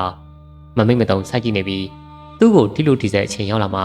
အဖြူရောင်ကရှေ့ကိုနှိမ်မဲ့သွားတိုးလိုက်ပြီးတော့မိုးကြီးရဲ့ဓာတ်ကိုင်လက်ကိုသူ့ရဲ့လက်နဲ့ပဲအားကုန်ရိုက်ပြီးတော့ချလိုက်တယ်တို့ဖြောင်းဆိုတဲ့တန်တဲ့တူအယိုးကျိုးတန်ထွက်ပေါ်လာပြီးနောက်မှာတော့ဓာတ်ကင်ထားတဲ့မိုးကြီးရဲ့လက်တွင်ကနေဓာတ်ကလွတ်ကျသွားတယ်ဓာတ်လွတ်ကျသွားပေမဲ့မိုးကြီးကချက်ချင်းပဲဓာတ်ကိုကောက်ယူဖို့ဟန်ပြပေမဲ့အဖြူရောင်ကသူ့ထက်လျင်မြန်စွာဓာတ်ကိုအယိုးကနေမကင်ပဲနဲ့အဖျားဘက်ကနေပဲကောက်ယူသွားခဲ့တယ်ငါဓာတ်ပြန်ပြီးစမ်းမင်းကငါတတ်မယ်ဦးကြီးဒီလူကဓာတ်ရဲ့မိစ္ဆာတဝင်နေတာဒါပေမဲ့ဓာတ်မရှိရင် तू ဘာမှမစွမ်းတော့ဘူးသူ့ကိုခဏထိချုပ်ထားပါဓာတ်ကိုကျွန်တော်ဖြည့်ဆည်းပြမှရမယ်ဦးတန်ညုံကအဖြူရောင်ရဲ့စကားဆုံးသက်မှာသူ့ဘေးကရေသားကိုအချိတ်ပြတ်လိုက်ပြီးတော့မိုးကြီးကိုနှစ်ယောက်သားဝိုင်းထားလိုက်တယ်အဖြူရောင်ကတော့ဓာတ်ပြားကိုကင်တိုင်းကနေတကိုယ်လုံးမီးနဲ့ညှိုက်ထားတယ်လို့ပူလောင်နေပေမဲ့သူကဓာတ်ကိုချိုးဖို့ကြိုးစားတယ်ဦးကြီးတို့မှတန်ပစ္စည်းတစ်ခုပါလာခဲ့ရင်ကျွန်တော်ကိုပေးစမ်းပါဦးကြီးတို့မှဓာတ်မြောင်တော့ပါမလာဘူးငါတို့တန်ဆိုရင်တော့တနတ်ပဲပါတယ်ဒါဆိုတော့အဲ့ဒီတနတ်ပဲပေးရဲရကြီးဦးတန်းညွန့်ကသူ့ခါကတနတ်ကိုအဖြူရောင်ကိုပြစ်ပေးတယ်အဖြူရောင်ကသူ့စီကိုတနတ်ရောက်တာနဲ့တနတ်တင်တဲ့ဓာတ်ရိုးကိုထူချလိုက်ရတစ်ချက်တစ်ချက်တွင်မှာဘလို့မှမထူကြပေမဲ့စိတ်မပြတ်လက်မပြတ်ပဲအဖြူရောင်ကဆက်ပြီးတော့ထူတဲ့ခါမှာတော့ ဘောဆိုရလေတိုက်တယ်လို့ခြေလောင်တဲ့တန်တကူအယိုးလက်ကင်တွင်းကနေထွက်ပေါ်လာတယ်။အဲ့နောက်အဖြူရောင်ကဓာတ်ကိုလှိမ်မြန်စွာနဲ့အဝေးကိုအားကုန်ပစ်လိုက်ရ။ဘုံဘုံဆိုရဲတစ်ပင်ကြီးတွေလဲတဲ့အတန်လိုပဲခြေလောင်တဲ့အတန်တွေထွက်ပေါ်လာတယ်။ဦးကြီးဓာတ်ကပြက်စီးသွားပြီ။တရားခံကိုလည်းမိထားပြီ။ဘာပဲဖြစ်ဖြစ်ဒီအကိုကြီးအပြစ်မဟုတ်လို့တော့ကျွန်တော်ပြောပြရစေ။ကျွန်တော်ကတော့ဥပဒေတိုင်းဆက်လုပ်ပါ။ကျွန်တော်ကိုခွင့်ပြုပါအောင်ဗျာ။လက်စားလေးပြောရင်းနဲ့နှုတ်ဆက်တဲ့အဖြူရောင်ကိုရဲရရှိဦးတန်းညုံကငါတို့မိုးလေးတော့မှာပဲမနေ့မှခီးဆက်ပါလားဦးတို့နဲ့ပြန်လိုက်ခဲ့လေကျေးဇူးတင်ပါတယ်ဦးကြီးဒါပေမဲ့မလိုက်နိုင်တာကိုတော့ခွင့်လွှတ်ပါကျွန်တော်ခီးကရှိပါတယ်ဗျာ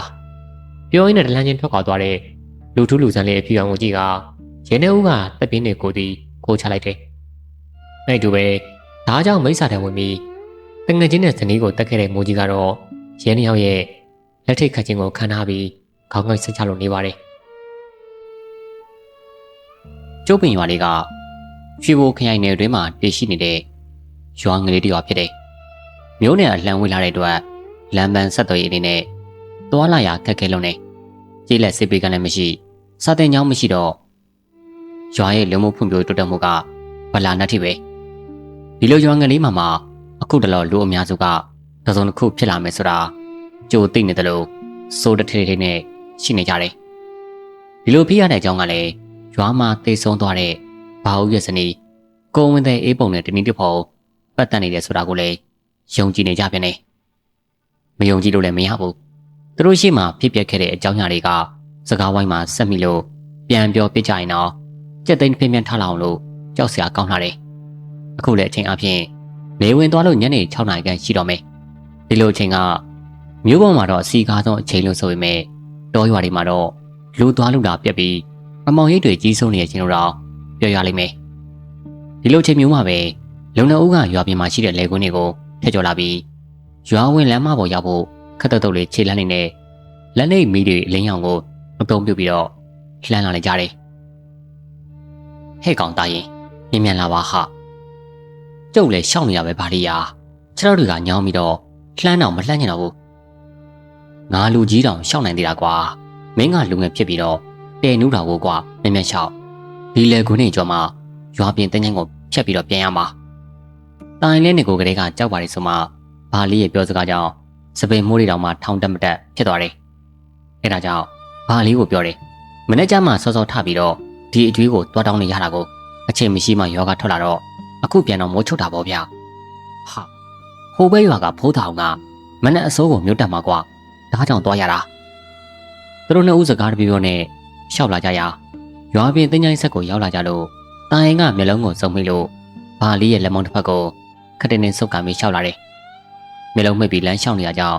ဘာလီရဲ့ဖက်နှက်ကိုတန်းနေပြီးတော့ဖက်နှက်ကပြတ်သွားရာဟာဟဲ့ကောင်ငါဖက်နှက်ကိုဘာလို့တက်နေတာလဲကွာကြောက်လို့ပါဗျာဒီကောင်းနေတော့ကွာမျက်လုံးမိပြီးရှောက်มาတော့ဘလို့ခီးတွင်มาလဲကွာလာမင်းမရှောက်ဒီချိန်မှာပဲဟာဘာလေခွေးဥပန်ကြီးကြတာကြောက်လာပြီဗျာလာပါနောက်ကျောင်းပြန်လှည့်ရအောင်ဟာမင်းကလည်းကွာရွာနာကိုရောက်ခံနေပြီလာပါကွာဒီချိန်မှာပဲနောင်နာစီကခြေတံဖြစ်ပြကြားပြီးတော့မင်းနေတဲ့နွဲ့နွဲ့မိုင်းနှံကဘာလေးနဲ့တာရင်တို့ရဲ့နှာခေါင်းတွင်းကိုထောင်းဝင်နဲ့တုံးဝင်လာကြောင်းနောက်ကိုပြိုင်လို့လှည့်ကြည့်တဲ့အခါမှာမိန်းမတစ်ယောက်ကမှောင်ရီထဲကနေစပင်ဖားလာချကသူတို့နီးကိုရှောက်လာတာတွေ့ရတယ်သူတို့နီးရောက်မှကြည့်ကြတဲ့အခါမှာလွန်ခဲ့တဲ့တလခန့်ကရွာကနေမိမဖွားနိုင်မဲ့တိတ်ဆုံးသွားတဲ့ကုံဝင်တဲ့အိပ်ပုံဖြစ်တာကိုတွေ့ရတဲ့အခါမှာတာရင်နဲ့ဘာရီတို့လည်းပစိုးတွေတောင်ကြွကြတဲ့အထိဂယုမဆိုင်နိုင်မဲ့နဲ့ရွာစီကိုခြေကုံတုပ်ပြီးတော့ပြေးကြတယ်လမ်းလျှောက်မှာတော့သူတို့နောက်ကနေရည်တန်ကြီးကတောက်လျှောက်လိုက်လာပြီးရွာအုပ်ကျောင်းအတွင်းဝင်ပြေးမှသာကျောင်းမဲ့ဖို့ရည်တန်ကြီးနဲ့အိပ်ပုံရဲ့ဝိညာဉ်လေးရုတ်တရက်ပျောက်ကွယ်သွားတယ်အရှင်ဖေဟာတပည့်တို့ကိုကဲပါအောင်ဖေဟာဟဲ့ကပ္ပိယကြီးကျောင်းအောက်ကဘသူတွေလဲဟောကြည့်စမ်းကပ္ပိယကြီးလည်းဆရာတော်မိန့်တာကြောင့်ရေနံစီမင်းကြီးလေးကိုဆွဲလို့ကျောင်းအောက်ကိုဆင်းကြည့်တဲ့အခါမှာဘာလေးနဲ့တာရင်တို့ကိုတကိုယ်လုံးတုံနေရကိုတွေ့ရတယ်ဟဲ့တာရင်နဲ့ဘာလေးပါလားဘလို့များဖြစ်လာကြတာလဲဘောင်းမိတို့တွေနဲ့နှစ်ယောက်လုံးလဲချွေးတွေကရွှဲနေပါလားကပ္ပိယကြီးကျတို့တွေကျောင်းမရောက်မှပြောပြမယ်ကဲဒါဆိုရင်လားကျောင်းမကိုရောက်တဲ့အခါမှာဘာလေးနဲ့တာရင်တို့ကအရန်ကိုကြောက်လွတ်နေပြီးဘ ကိုယ်လုံးကလည်းတုံရင်နေတဲ့အတွက်ဆရာတော်ကဖျားခန်းကပရိယေကိုတိုက်ရတယ်ဒီတော့မှကြောက်စိတ်တွေပြေးပြောက်သွားပြီးအဲ့နောက်သူတို့ကြုံရတဲ့အကြောင်းတွေကိုဆရာတော်ကိုလျှောက်ရအဲ့ဒါပါပဲဖျားတပည့်တော်တို့မှာကြောက်လုံးလို့ဆရာတော်ကြောင်းထဲကိုဝင်ပြေးမှဆက်ပြီးတော့လိုက်မလာတော့တာဖျားဟဲ့တိုင်းတို့နေတို့ဟာကဟုတ်ကဟုတ်ရတာမှန်ပါတပည့်တော်တို့ဆရာတော်ဖျားကိုမလင်ဝင်းပါဘူးဖျားဆရာတော်လည်းသူတို့ကိုကြည့်တော့ချွေးတန်တရွှဲ့ရွှဲ့နဲ့အရန်ကိုကြောက်လန့်နေတာတွေ့တော့နှုတ်ကနေတလုံးချင်းမိတ်လိုက်တယ်ဒီတိုင်းသာမှန်ရင်တော့ဒကာမကြီးအေးပုံတယောက်မကြွမလွတ်ဖြစ်နေပြီထင်တယ်ကဲတကာတို့အခုတော့အိမ်မပြန်ကြနဲ့တော့ဒီညတော့ကြောက်မှပဲအေးလိုက်ကြဟုတ်ပြီလားတင်ပါဗျာဆရာတော်လည်းမိမ့်မာပြီးတာနဲ့တရားမှတ်ပြီးကြောက်မှမှာဇင်းကြံကြွနေတယ်မနက်မိုးလင်းရောက်တော့ကျိုးပင်တရွာလုံးဘာလေးတို့ကြုံရတဲ့အကြောင်းကိုဟိုနာတစုဒီနာတစုဆိုသလိုပြောနေကြရဒီတိုင်းသာမှန်ရင်တော့ဒီရွာလေးမှာရေခင်လို့ပဲထိတ်လန့်စရာတစ်ခုခုဖြစ်လာအောင်မှာကိုတရွာလုံးကစိုးတထိတ်နဲ့ရှိနေကြတယ်။ဘာကြောင့်လဲဆိုတော့အေးပုံရဲ့ဝိညာဉ်ကိုလိုက်ခံရပြီးမကြခင်မှာရွာကထန့်တက်တဲ့မှုန်ကြီးတယောက်ထမ်းမမော်ကနေလင်းကျသွေးဆုံးသွားတာကြောင့်ဖြစ်တယ်။အခုထူးခြားတာကဝိညာဉ်လိုက်ခံရတဲ့လူတွေဘာမှမဖြစ်ပေမဲ့ရွာမှာရှိတဲ့ဒိဗ္ဗံတခြားတဦးကတော့အရက်အနေငယ်တွေမှာပဲအန်ဒီတစ်ခုခုမဟုတ်တစ်ခုနဲ့ကြုံရပြီးမကြခင်မှာသေဆုံးသွားတတ်တယ်။ဒါကြောင့်ပဲရွာမှာရှိတဲ့လူတွေကကြောက်လာပြီးဒီတစ်ခါဘသူ့လှည့်ဖြစ်မလဲဆိုတဲ့စိုးရင်စိတ်တွေကကြီးစိုးမင်းမှုလာတယ်။ဒီလိုနဲ့ကျိုးပင်ရွာသူရွာသားတွေအပူလုံးကြွပြီးမှိုင်းညွတ်နေတဲ့အချိန်မှာပဲရွာပြင်မှာရှိတဲ့အရေးကောင်းတဲ့ကိုကိုပင်ကြီးအောက်မှာဇဲငယ်လေးတစ်ခုမှာဘိုင်းအရန်ပို့ပြီးဝါဖမိုင်းရှိတဲ့ဖိုးသူတော်ကြီးတူရောက်ရှိတော့လာခဲ့တယ်။ဒီဖိုးသူတော်ကြီးရဲ့အသားရည်ကဝါဝေးနဲ့အဆင်ရှိပြီးမျက်နှာကပြောင်းရွှင်နေကမြင်ရသူတွေအတွက်ကြောက်လန့်တဲ့စိတ်တွေကင်းဝေးပြီးငြိမ်းအေးစေတဲ့စိတ်တွေဖြစ်ပေါ်စေနိုင်တဲ့ဥပဒေရုပ်ပိုင်းရှင်လည်းဖြစ်တယ်။ပြောရရင်တော့ဒီဖိုးသူတော်ရဲ့အတွင်မြင်ကအားကိုးခြင်းစရာလည်းကောင်းတယ်။ဖိုးသူတော်ကြီးလည်းဇေယျဘက်ကိုလှမ်းတက်လာပြီးအိတ်တွင်းကဘူးတိကြောက်ရေဘူးလေးကိုထုတ်လို့တငုံလောက်တောက်တယ်။ပြီးတော့အမောဖြစ်တယ်။အဲနောက်လေပင်ကစိတ်ပတိကိုချော့မျက်လုံးအစုံမိတ်ခါဂုံတော်ပွားများနေရပတိပတ်ရေများတာနဲ့ဖိုးသူတော်ကြီးရဲ့စိတ်ကလည်းတမာတိဆွမ်းအားတွေနဲ့တက်ထက်ကြနေရဒီချိန်မှာပဲသူ့ရဲ့နှာခေါင်းတွင်ကိုနနွေးမှိုင်းနဲ့ထိုင်းရည်နဲ့ရောပြုံဝင်လာတာကြောင့်မဲနဲ့ထူတဲ့မျက်ကုံးတစ်ဖက်ကိုအပေါ်ကိုတွန်းတက်သွားတယ်ပြီးတော့တည်ငြိမ်အေးချမ်းတဲ့မျက်နှာနဲ့ပြုံးရောင်တန်းလာတယ်မျက်လုံးကိုဖွင့်ကြည့်တဲ့အခါမှာရွာဝင်စီယိုနားမှာစပင်ဖားလာချလာတဲ့မိန်းမတစ်ယောက်နဲ့ထန်ဒီဓာတ်ကိုကင်ထားတဲ့ယောက်ျားတစ်ယောက်ကဖိုးသူတော်ကြီးကိုမိကြည့်ခဲ့လို့နေရဲနေတဲ့မျက်လုံးတွေနဲ့မနှိမ့်မြို့စွာကြည့်တာကိုတွေ့ရတယ်ဒီရွာကိုဘာလာလို့တာလဲလာရလန်းကိုခုချက်ချင်းပြန်သွားဒီခါမှဖိုးသူတော်ကြီးလည်းအပြုံးမပြတ်ပဲပြန်ပြောတာကငါလိုအကျဉ်းစာရဏနဲ့ပြည်စုံသူကိုဒင်းတို့လိုပရလောကသားတွေကအမိန်ပေးလို့ရရောလားစဉ်းစားပြီးပြောကြစမ်းငါနေရင်နင်တို့တွေဒီရွာမပြောနဲ့ကဘာမြေပေါ်ကတော့ပျောက်ကွယ်သွားလိမ့်မယ်ဖိုးသူတော်ကြီးမတောက်တစ်ခေါက်ကများဒီရွာကငါတို့ပိုင်နဲ့နင်ရွာထဲတောင်ဝင်လို့ရမလားစမ်းကြည့်စမ်းမိစ္ဆာတွေငါကတနာလို့ကောင်းကောင်းပြောနေတာကိုငါ့ကိုနိုင်ဖို့မပြောနဲ့ငါရဲ့ကြီးစည်းတန်ကိုပဲနားထောင်ကြည့်ကြစမ်းဘိုးသူတော်ကြီးကအဲ့အတွင်းကရွှေကြီးစီလေးကိုထုတ်လို့ပြီးတဲ့ခါမှာအဲ့ဒီမကောင်းဆိုးဝါးတွေရဲ့နားတွေစီကနေမဲနဲ့ညက်ပုတ်တဲ့သူတွေကြားလာပြီးတော့နားတွေကိုလက်နဲ့အုပ်ခါပူလောင်စွာအော်ဟစ်ကြတယ်ပူလိုက်တာနားလိုက်တာတော့ပါတော့ကြီးစီကိုမတီးပါနဲ့တော့နေနိုးလုံးမိစ္ဆာတွေကလူပုံဌာနလူအရက်မှာနေခွင့်မရှိဘူးဒီရွာစီးရွာနဲ့အခုပဲစားတဲ့ဘိုးသူတော်ကြီးကလက်ဝတ်ရန်နာနဲ့မိနေတဲ့အေးပုံနဲ့ထန်းသမားပုံကြီးတို့ရဲ့ဝိညာဉ်တွေကြောက်ရွံ့ပြီးတော့ပျောက်ကွယ်သွားကြတယ်ဒီချိန်မှာပဲကျုပ်ပင်ရွာလေးတွင်ကနေခမောက်ကလေးဆောင်းပြီးနွားချောင်းထွက်လာတဲ့လူတစ်ယောက်ကဘိုးသူတော်ကြီးရှိတဲ့ဇီယနီကိုရောက်လာရဟေးမောင်ရင်ခဏလာပါအောင်ကွယ်ဩဘိုးသူတော်ကြီးတပါးပါလားကိစ္စရှိလို့လားဗျအေးကွယ်မင်းနွားတွေကိုဟော့ရကမျက်နှာလေးနာလှုပ်ပြီးတော့မောင်ရင်ဒီကိုခဏလာအောင်ဟုတ်ကဲ့နွားကြောင်းလာတဲ့လူလေဘိုးသူတော်ကြီးကဖိတ်ခေါ်တာကြောင့်ဇီယဘော်ကိုတက်လာတယ်ကဲထိုင်ကွာမင်းမောလာတယ်မလားယော့ဒီတဲကရေကိုတောက်ကြည့်မင်းအတွက်ထူးခြားသွားစေရမယ်မောင်ဖိုးအေးဟာဖိုးသူတော်ကြီးကကျုပ်နာမည်ကိုတောင်သိနေပါလားအံ့ဩစရာပဲနာမည်လေးသိုံနဲ့အံ့ဩစရာမဟုတ်ပါဘူးကွာဒါတွေကကိုယ်စိတ်ကိုလေ့ကျင့်ယူရင် ဖြစ်နိုင်တဲ့အရာတွေပါနွားကြောင့်သားဖိုးကြီးလည်းဖိုးသူတော်ကြီးကမ်းပြီးတဲ့ပူတိကြကိုလှမ်းယူလို့တငုံနှစ်ငုံလောက်တောက်တဲ့ခါမှာသူ့ခန္ဓာကိုယ်ထဲမှာထွက်နေတဲ့ချွေးတွေကတဖြည်းဖြည်းတိတ်သွားကအေးမြပြီးလန်းဆန်းမှုတွေကိုရရှိလာတယ်အမျိုးမြင်မသိတဲ့ခွန်အားတစ်မျိုးလည်းသူ့ရဲ့ခန္ဓာကိုယ်မှာဖြစ်ပေါ်လာတယ်လို့ခံစားရတယ်အဲနောက်ဖိုးသူတော်ကြီးကဖိုးကြီးကိုကြည့်ပြီးကျိုးပင်ရွာမှာလက်တလောဖြစ်ပေါ်နေတဲ့အကြောင်းအရာတွေနဲ့ပတ်သက်လို့မိမနဲ့ခါမှာဖိုးကြီးကသူတို့ရွာနဲ့ပတ်သက်တဲ့အကြောင်းအရာတွေကိုတလုံးမကြံပြန်ပြီးပြောပြတာကအဲ့ဒါပဲဖိုးသူတော်ကြီးရွာမှာကိုယ်နဲ့အေးပုံဆုံးပြီးခြောက်လိုက်တဲ့တရေညဆိုလဲခွေးဥတန်တွေကိုညမ်းနေတာပဲအခုလဲမင်းညကဘာလေးနဲ့တာရင်တော့ကိုအဲ့ဒီတရေမှာကလိုက်လို့ရွာဦးကျောင်းထဲကိုဝင်ပြီးမှပဲဆက်မလိုက်တာဗျရွာမှာဘာတွေမှဆက်ပြီးတော့ဖြစ်အောင်မသိပါဘူးဗျရွာမှာကရွာဦးကျောင်းရှိလို့တာတော်သေးတာပြောရမယ်ဟုတ်သူတော်ကြီးဘာကိုဆိုလိုတာလဲကဲဖိုးကြီးအခုချိန်မှာငါမင်းကိုအများကြီးရှင်းပြလို့မရသေးဘူးလောလောဆယ်တော့ငါရွာဦးကျောင်းဆရာတော်နဲ့တွေ့မှဖြစ်မယ်အဲ့တော့မင်းနွားတွေကိုလှန်ထားပြန်သိမ်းပြီးတော့ငါနဲ့ရွာတွေကိုပြန်လိုက်ခဲ့ဟုတ်ကဲ့ဖိုးသူတော်ကြီးဒါဆိုခဏဆောင်ပါဖိုးကြီးလည်းနွားတွေကိုပြန်သိမ်းလို့ဖိုးသူတော်ကြီးနဲ့တူတူရွာတင်းကိုပြန်ဝင်လာခဲ့တယ်ဘာပြောတယ်ကွာဟုတ်တယ်ပါဦးအခုရွာမှာမိမနဲ့ပတ်သက်တဲ့အကြောင်းတွေကမကြားချင်မှဆုံးပဲပြီးတော့သူတို့ပြောနေတာရှိသေးတယ်ထန်းတက်သမားမှုံကြီးတရားတာကလည်းမိမရဲ့ဝိညာဉ်ကရွာကတဦးတယောက်ကိုလိုက်လို့တရားတာတဲ့အတိတ်ပဲမရှိတာကွာမှုံကြီးကသူ့ဟာသူမမိုးယူနဲ့ထန်းရည်တောက်ပြီးတက်လို့လိမ့်ကြသေးတာကွာတည်သွားတဲ့ငါမိမအေးပုံနဲ့ဘာဆိုင်လို့လဲအဲ့ဒါတော့ငါတို့လည်းမသိဘူးကွာ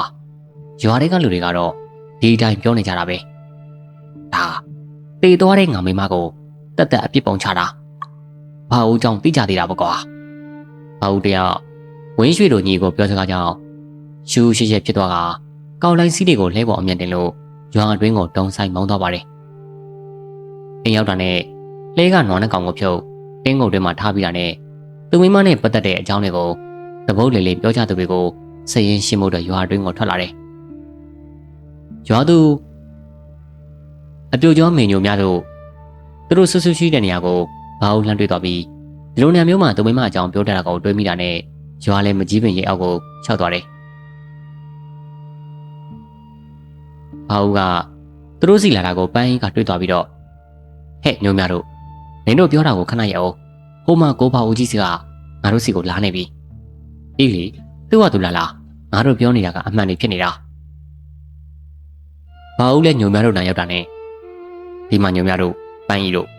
နင်တို့ငါမိမအကြောင်းပြောနေရလားဩကိုဘာဦးရဲ့ကျမတို့မပြောလဲဒီကိစ္စကတရွာလုံးကအိုးဟော်တောင်းနေဖြစ်နေတာအေးနင်တို့အဲ့လိုအချင်းမင်းမရှိတာတွေပြောနေရအောင်တော်တော်အားနေကြလားကိုဘာဦးဒီရွာမှာရှိတဲ့လူတွေအားလုံးကကို့အလုပ်ကိုလုပ်တဲ့လူတွေကြီးပဲအခုကရှင်မင်းမအေးပုံကြောင့်ဘသူမှတော့အလုပ်ကိုဖြောင်းဖြောင်းမလုပ်ရတော့ဘူးနောက်ပြီးတော့ရွာမှာဖြစ်ပျက်နေတာတွေကလည်းရှင်လဲတွေ့နေကြားနေရတာပဲတောစမ်းမှာဟာနင်တို့အဲ့လိုပြောနေရအောင်နင်တို့မှတက်တည်ရှိလားတက်တည်ရှိရင်ရောမောင်ရင်ကယုံပါလားဘာဦးကအတန်ကြားရကိုကြည့်တော့ဝါဖိုင်ဖိုင်ဖိုးသူတော်ကြီးတူသူတို့စီလာနေတာကိုတွေ့ရတယ်ဘဲကဖိုးသူတော်လဲအခုမင်းတို့ရွာမှာကြားရောက်နေတဲ့မကောင်းဆိုးဝါးတွေကိုရှင်းဖို့ရောက်လာတဲ့ဖိုးသူတော်တို့တီးထားဟောလာပြန်ပြီနောက်တစ်ယောက်ခင်ဗျားတို့ဒီတက်မကကျုံမင်းမအကြောင်းကိုသိခါချနိုင်မယ်ဆိုရင်တော့ကျုပ်ရှိကျုပ်ကိုစိုးမစိုးနဲ့နော်ဒါပဲကျုပ်ပြောမယ်ဘာဦးလက်တရွာလုံးနဲ့တယောက်ဆိုတယ်လို့ဖြစ်သွားကဘသူပြောစကားမှယုံကြည်မရှိပဲနေရာကနေခြာကနေပဲလက်ထွက်သွားတယ်ဘုသူတော်ကြီးလည်းဘာဦးရဲ့ကြောပင်ကိုကြည့်ပြီးလက်တွေးမှယုံကြည်သူလည်းရှိတယ်သူတို့တွေကိုယ်တိုင်ကြုံတဲ့အခါမှာပါချက်ချင်းလက်ခံနိုင်တယ်လို့ဒီသဘောကိုကြိုတင်သိတဲ့အတွက်ဘလို့မှပြန်မပြောဘဲနဲ့နှုတ်ဆက်ပြီးသားနေလိုက်တယ်ညကျိုးပင်ရွာရဲ့ညလက်တန်ကနေဘူးလို့ညချမ်းတပေါင်းလာတယန်းဆိုတဲ့စာဆိုတိုင်းအယိုးကွဲမတက်အေးလာတဲ့တပေါင်းလာရဲ့မဲနံအေးဆက်နေတဲ့ညဝရုံကလှော်အောင်မှာအထီးတဲ့အိမ်မောကျနေတယ်။ကောင်းကင်ရမှာတော့အစတမ်းမဲလာကိုလေးရဲ့အလင်းရောင်နဲ့ဝန်းကျင်တစ်ခုကိုတော့ခဝဝါလေးမြင်ရတယ်။ဘောင်ရဲ့တဲနီးမှာတော့စိန်ပန်းညိုပင်ကြီးတွေရဲ့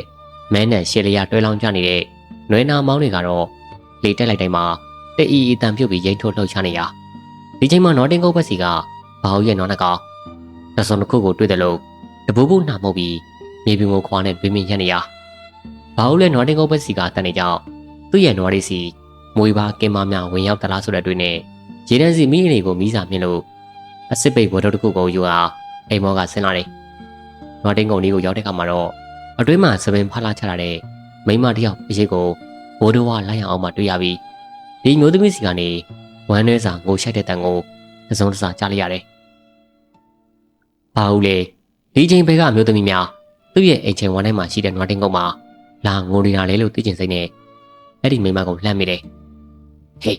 ဒီမှာဘာလုပ်လဲဒီမှာမင်းနေရလေအဲ့ဒီမှာဘာလို့လာပြီးငိုနေတာလဲကိုဘာဟုတ်ကျမကိုတော့မမှတ်မိတော့ဘူးလားမင်းအေးပုံမလားဘာဟုတ်ကိုကြောက်ပေးပြီးအမောင်ရီထဲမှာငိုနေတဲ့မိမကခန္ဓာကိုယ်ကြီးလှည့်မလာပဲလေပင်ကြီးသာ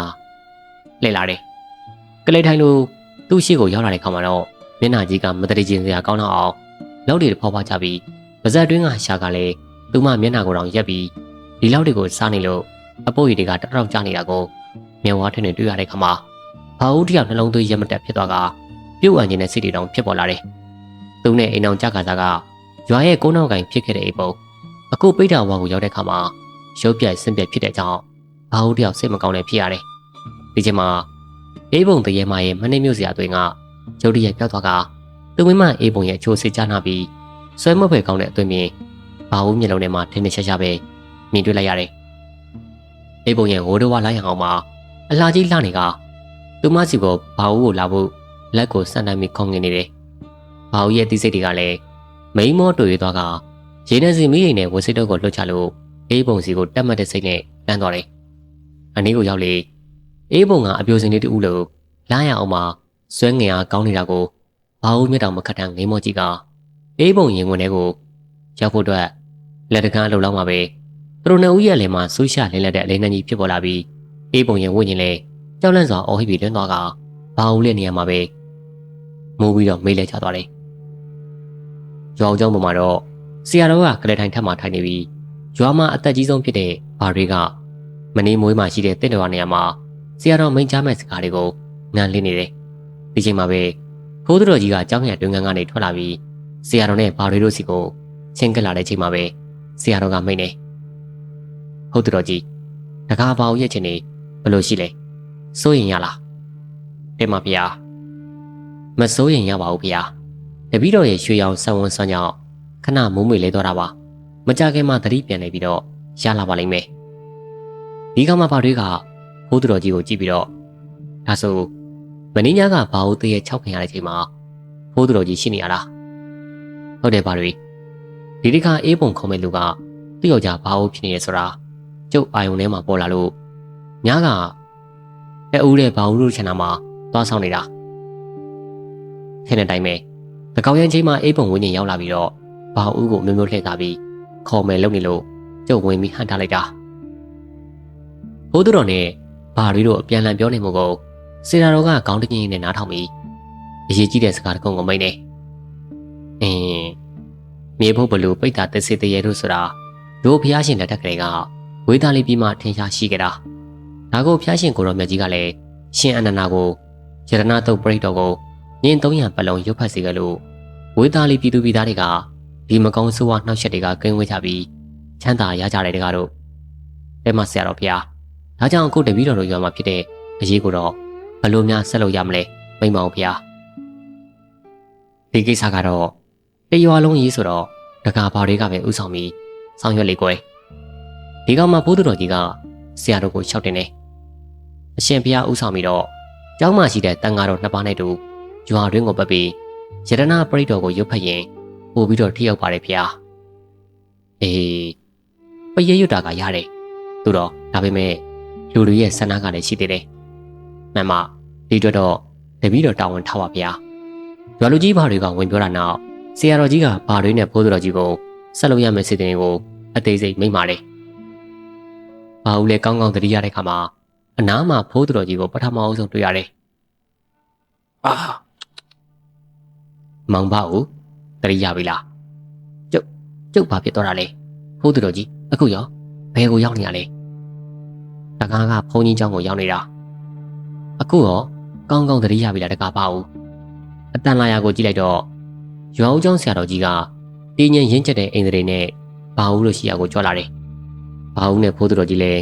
းအယိုသေးပြုတ်ပြီးတော့ကြမ်းပြင်းမှာဝတ်တော်နေရ။တကားပါဦး။တကားညားကကြုံခဲ့တာတွေကိုသတိရရလား။ဆရာတော်ကြီးကမိန့်တာကြောင့်ဘာဦးကသူမင်းညကကြုံခဲ့ရတဲ့ကြောက်တွေကိုမျက်လုံးအိမ်တွင်မှာရုပ်ရှင်အနေပြောက်ွက်တယ်လို့ထင်းထင်းရှားရှားပြန်ပြီးတော့မြင်အောင်လာတယ်။ဒါဆိုရင်ဒီကျိုးပင်တရားလုံးကပြောနေတယ်လို့ပဲသူဇနီးအိမ်ပုံကပိတ်တာဘွားကိုရောက်နေပြီးရွာကိုနှောက်ယှက်နေတာမှန်လိမ့်မယ်။အိမ်ပုံတရားဒီရွာနဲ့ပတ်သက်ပြီးဘာကိုမကြင်မနဲ့ဖြစ်တာအခုလိုမျိုးနှောက်ယှက်တယ်ဆိုတာကိုသူ့အနေနဲ့လုံးဝနားမလည်ဘူး။ဘိုးသူတော်ကြီးကဘာဦးတွေးနေတာကိုသိသွားပြီးအခုလည်းဝင်ပြောတယ်။မင်းစတီးကဘာကိုမှမကြင်မနဲ့ဖြစ်နေတာမဟုတ်ဘူး။သူ့ရဲ့အစွမ်းနဲ့ရွာမှာကန်နေတဲ့လူတွေကိုတစီတရေဘွားကိုခေါ်ဖို့အတွက်ကြိုးစားနေတာ။ဒီတိုင်းသာဖြစ်နေမယ်ဆိုရင်ကြာရင်ရွာပြတ်သွားနိုင်တယ်ပါဦး။ဒါဆိုညာတုန်းကကျုပ်ကိုလာခေါ်တာဟုတ်လားဖိုးသူတော်ကြီးအမှန်ပဲ။ဘာဦးကဖိုးသူတော်ကြီးစီကကြားလိုက်ရတဲ့စကားကြောင့်အရန်ကိုထိတ်လန့်သွားတယ်။ဒီလိုဆိုရင်သူဇနီးအိပ်ပုံကကြောက်စရာကောင်းလာတဲ့တရေတပတ်ကြီးစားအကောင်ဖြစ်လိမ့်မယ်။နေဝင်မီဆိုတာနဲ့ရွာမှာရှိတဲ့အိမ်တွေအားလုံးကရွာဦးကျောင်းဆရာတော်ကြီးချိမင်းထားတဲ့ပရိတ်ကျုပ်တွေကိုအိမ်ရဲ့ပတ်ပတ်လေးကိုချီနှောင်ကြပြီးအိမ်တကားတွေကိုပိတ်ထားကြတယ်။ရွာဦးကျောင်းဆရာတော်ကြီးဦးဆောင်ပြီးတန်ဃာတော်နှစ်ပါးတွေကညောင်ပိုင်းတွေကစလို့ရတနာတုတ်ပရိတ်တော်ကိုရွာစဉ်တိုင်းမှာတညလုံးနီးပါးကျုပ်ဖတ်တဲ့စတဲ့ဘုဒ္ဓတော်ကြီးပါဝင်ဘာရီဦးဆောင်တဲ့ရွာကာလာသားငါးဦးတို့ကလည်းတန်ဃာတော်တွေနောက်ကနေလိုက်ပါကြပြီးရတနာတုတ်ပရိတ်တော်တစ်ပိုက်ဆုံးတာနဲ့ဘုဒ္ဓတော်ကြီးကသူ့ရဲ့ရွှေကြီးစလေးကိုတနှောင်းအောင်တိတ်ခတ်တယ်။ဒီချိန်မှာရွာထဲမှာလေပင်မုန်တိုင်းတွေကျုပ်တရက်ကြောက်လာပြီးတော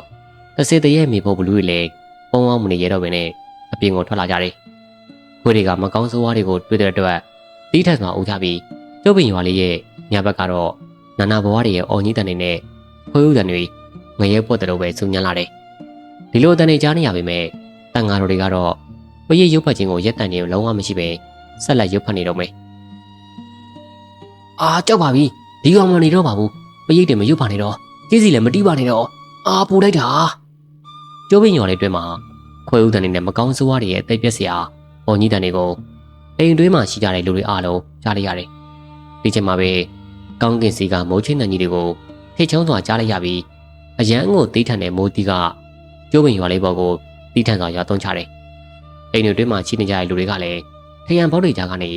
ရွာလေးလမ်းမထက်စီကိုချောင်းကြည့်နေကြတော့ရွာတွင်းမှာမမဲရိတ်တဲ့တွေကတဲတဲလှုပ်ပြီးရွာသွန်းနေတဲ့မိုးဆက်တွေချမှာမီးတော်မီးချန်တွေတောက်လောင်ပြီးရွာပြင်မက်စီကိုတွေးပြက်စရာအော်တန်နေနဲ့ဖပ်ပြေးသွားကြပေမဲ့တချို့အရင်မဲ့တွေကတော့အိမ်နေစီကိုပြေးကပ်ကြပေမဲ့အိမ်တွေနီးမှာအယောင်ဝါတွေလင်းလက်ပြီးအိမ်ဆောင်တွေကမောင်းထုတ်တာကြောင့်ရွာအတွင်းမှာမကောင်းဆိုးဝါးတွေတကောင်တမီးမှမနေရတော့ပဲရွာပြင်တင်းញိုင်းတွေကိုအကုန်ပြေးဝင်ရတယ်။မကြခင်မှာပဲကျိုးပင်ရွာလေးတွေမှာအိဋ္ဌာယုံတန်တွေကွဲပြောက်သွားပြီးတန်ဃာတော်တွေရဲ့ပရိတ်ရတန်တွေနဲ့ဘိုးတော်ကြီးရဲ့ကျေးဇူးတန်တွေလွှမ်းမိုးသွားပါတယ်။အာယုံရဲ့ရှေးပေးရောင်နေပြောကနေမွန်းတိန်းစားမှာတစ်ဆဲကျွတ်ချင်းကိုတဘိုးဖြုတ်လှုပ်လိုက်တယ်။မနက်9 နာရီကလေးကဒေါတောင်ကန္နာရကတစ်တုံးတွေကိုတမနက်လုံးတဲဖို့ထုတ်ဆွဲခဲ့ရတာကြောင့်ကျွတ်နဲ့ကောင်ကတဘိုးဖြုတ်လိုက်တာနဲ့တညံ့ညံ့အတန်မီကစကြက်ရှိရာကိုထွက်ခွာသွားကြတယ်။ကျွတ်နဲ့ကောင်အဆန်စားဖို့ထွက်သွားတော့မှပဲတစ်ဆွဲတစ်တိုက်ဦးလူမောင်တယောက်မနက်ကလေးကထုတ်လာခဲ့တဲ့ထမင်းတို့ကိုတစ်ပင်တပင်အောင်မှဖြေစားရတယ်။ဦးလူမောင်ကထမင်းစားနေရကနေသူ့ရဲ့ကျွန်းနဲ့ကောင်ရဲ့ဒိုးတောင်ခလောက်တန်ကိုနားဆွပြီးဒီလိုမှသာသူ့ရဲ့ကျွန်းနဲ့ကောင်ဘဲတောင်နားစီသွားပြီးအစာစားတယ်ဆိုတာကိုသိရမယ်။ထမင်းစားပြီးတဲ့ခါမှာတော့တစ်ပင်တပင်အောင်မှဆက်လိပ်ဖွာရင်းနဲ့ကျွဲကလောက်ဒိုးတဲ့နံကိုနားဆွရပြန်တယ်။ကျွဲခလောက်တန်တွေကကငင်ချောင်းပြဘက်ကိုရောက်သွားတာကြောင့်သူထလာတယ်။ကငင်ချောင်းပြဘက်မှာမြိုင်ကောင်းတာကြောင့်မြက်ပေါ်တယ်။ကျွဲတွေကြိုက်တဲ့နွယ်ပင်ကျူတော်တွေပြင်စမ်းပေါက်ကျွဲလူအန်ကြီးလည်းရှိရာတစ်ဆွဲကျွဲတိုင်းကကငင်ချောင်းပြကိုလည်းမှတ်ကြတယ်။စကြက်လည်းသိကြတယ်။သူ့ရဲ့ကျွဲနဲ့ကောင်ရဲ့ခလောက်တန်ကိုနားဆွင်ကဦးလူမောင်ကကငင်ချောင်းပြဘက်ကိုတက်လာတယ်။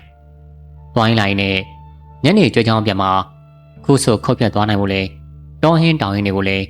ဒစိတဆောင်နဲ့ရှာဖွေကြည့်တယ်။ဒီချိန်မှာကျွဲခလောက်တန်တွေကရုတ်တရက်ရက်သွားရာကျွဲတွေကမှန်မှန်စားစားနေရင်ကျွဲခလောက်တန်ကပုံမှန်ဒုံနေနဲ့မြည်ပြီးတော့နေတတ်တာ အခုဘာကြောင့်များကျွဲခလောက်တန်ရက်သွားပါလိမ့်လို့သူတွေးမိတယ်စိတ်ထဲမှာထင်ငနေဖြစ်သွားတာကြောင့်စောစောကကျွဲခလောက်တန်တွေကြားဘက်ကိုခတ်တော်လေးရှောက်လာတယ်ကျွဲခလောက်တန်တွေကိုပြန်ကြားပြန်တော့ပုံမှန်တော့မဟုတ်ဘူးပျောက်သွားလိုက်ပေါ်လာလိုက်ကြားနေရတဲ့ခါမှာပို့ပြီးတော့စိုးရင်လာမိတယ်ကျွဲစကြက်မှာတခြားကျွဲတွေနဲ့တွေ့ပြီးတစ်ကောင်နဲ့တစ်ကောင်ရန်ဆောင်နေကြပြီလားဦးလူမောင်ကကျွဲနဲ့ကောင်ရဲ့ခလောက်တန်ကိုပို့ပြီးတော့ခယူးဆိုင်နားထောင်မိတယ်တခြားကျွဲတွေရဲ့ခလောက်တန်ကိုတော့သူမကြားရဘူးသူ့ရဲ့ကျွဲနဲ့ကောင်ဖြစ်တဲ့မဲလုံးနဲ့တိုင်းကျော်တို့ရဲ့ခလောက်တန်ကသာပြက်တောင်းနဲ့ဒုံနေမိတန်ကြားလို့ပြက်တောင်းနဲ့ဒုံနေမိတဲ့ကျွဲခလောက်တန်ကြားနေရကိုသူရောက်လာတယ်သူ့ရဲ့ကျွဲနဲ့ကောင်ကိုမမြင်ရပေမဲ့အခုမြည်တဲ့ဒုံနေတန်ကသူ့ကျွဲနဲ့ကောင်ရဲ့ခလောက်တန်ဖြစ်မှန်းကိုသူသေချာသိတယ်။ဒါကြောင့်ပဲခလောက်တန်ကြားနေရတဲ့ကျူတော်မြိုင်ပဲဝင်မလိုက်တော့ပဲသူ့ကျွဲနဲ့ကောင်ကိုသာလူတန်ပေးပြီးတော့ခေါ်တယ်။မဲလုံးကြီးရော့တန်းကျော်ကြီးရော့လာသူ့အတန်ကိုဆွဲပြီးတော့အော်ခေါ်လိုက်ခါမှကျွဲနဲ့ကောင်ရဲ့ဒုံနေတန်ကပို့ပြီးတော့မမှန်မကန်ဖြစ်လာတယ်။ဒုံနေမီနီယာကနေရက်သွားလိုက်မမှန်မကန်ပြန်ပြီးတော့အတန်မီလာလိုက်နဲ့စီဝါမကြဖြစ်နေရသူ့အတန်ကိုကြတော့ကျွဲနဲ့ကောင်ကလာနေကြဖြစ်တာကြောင့်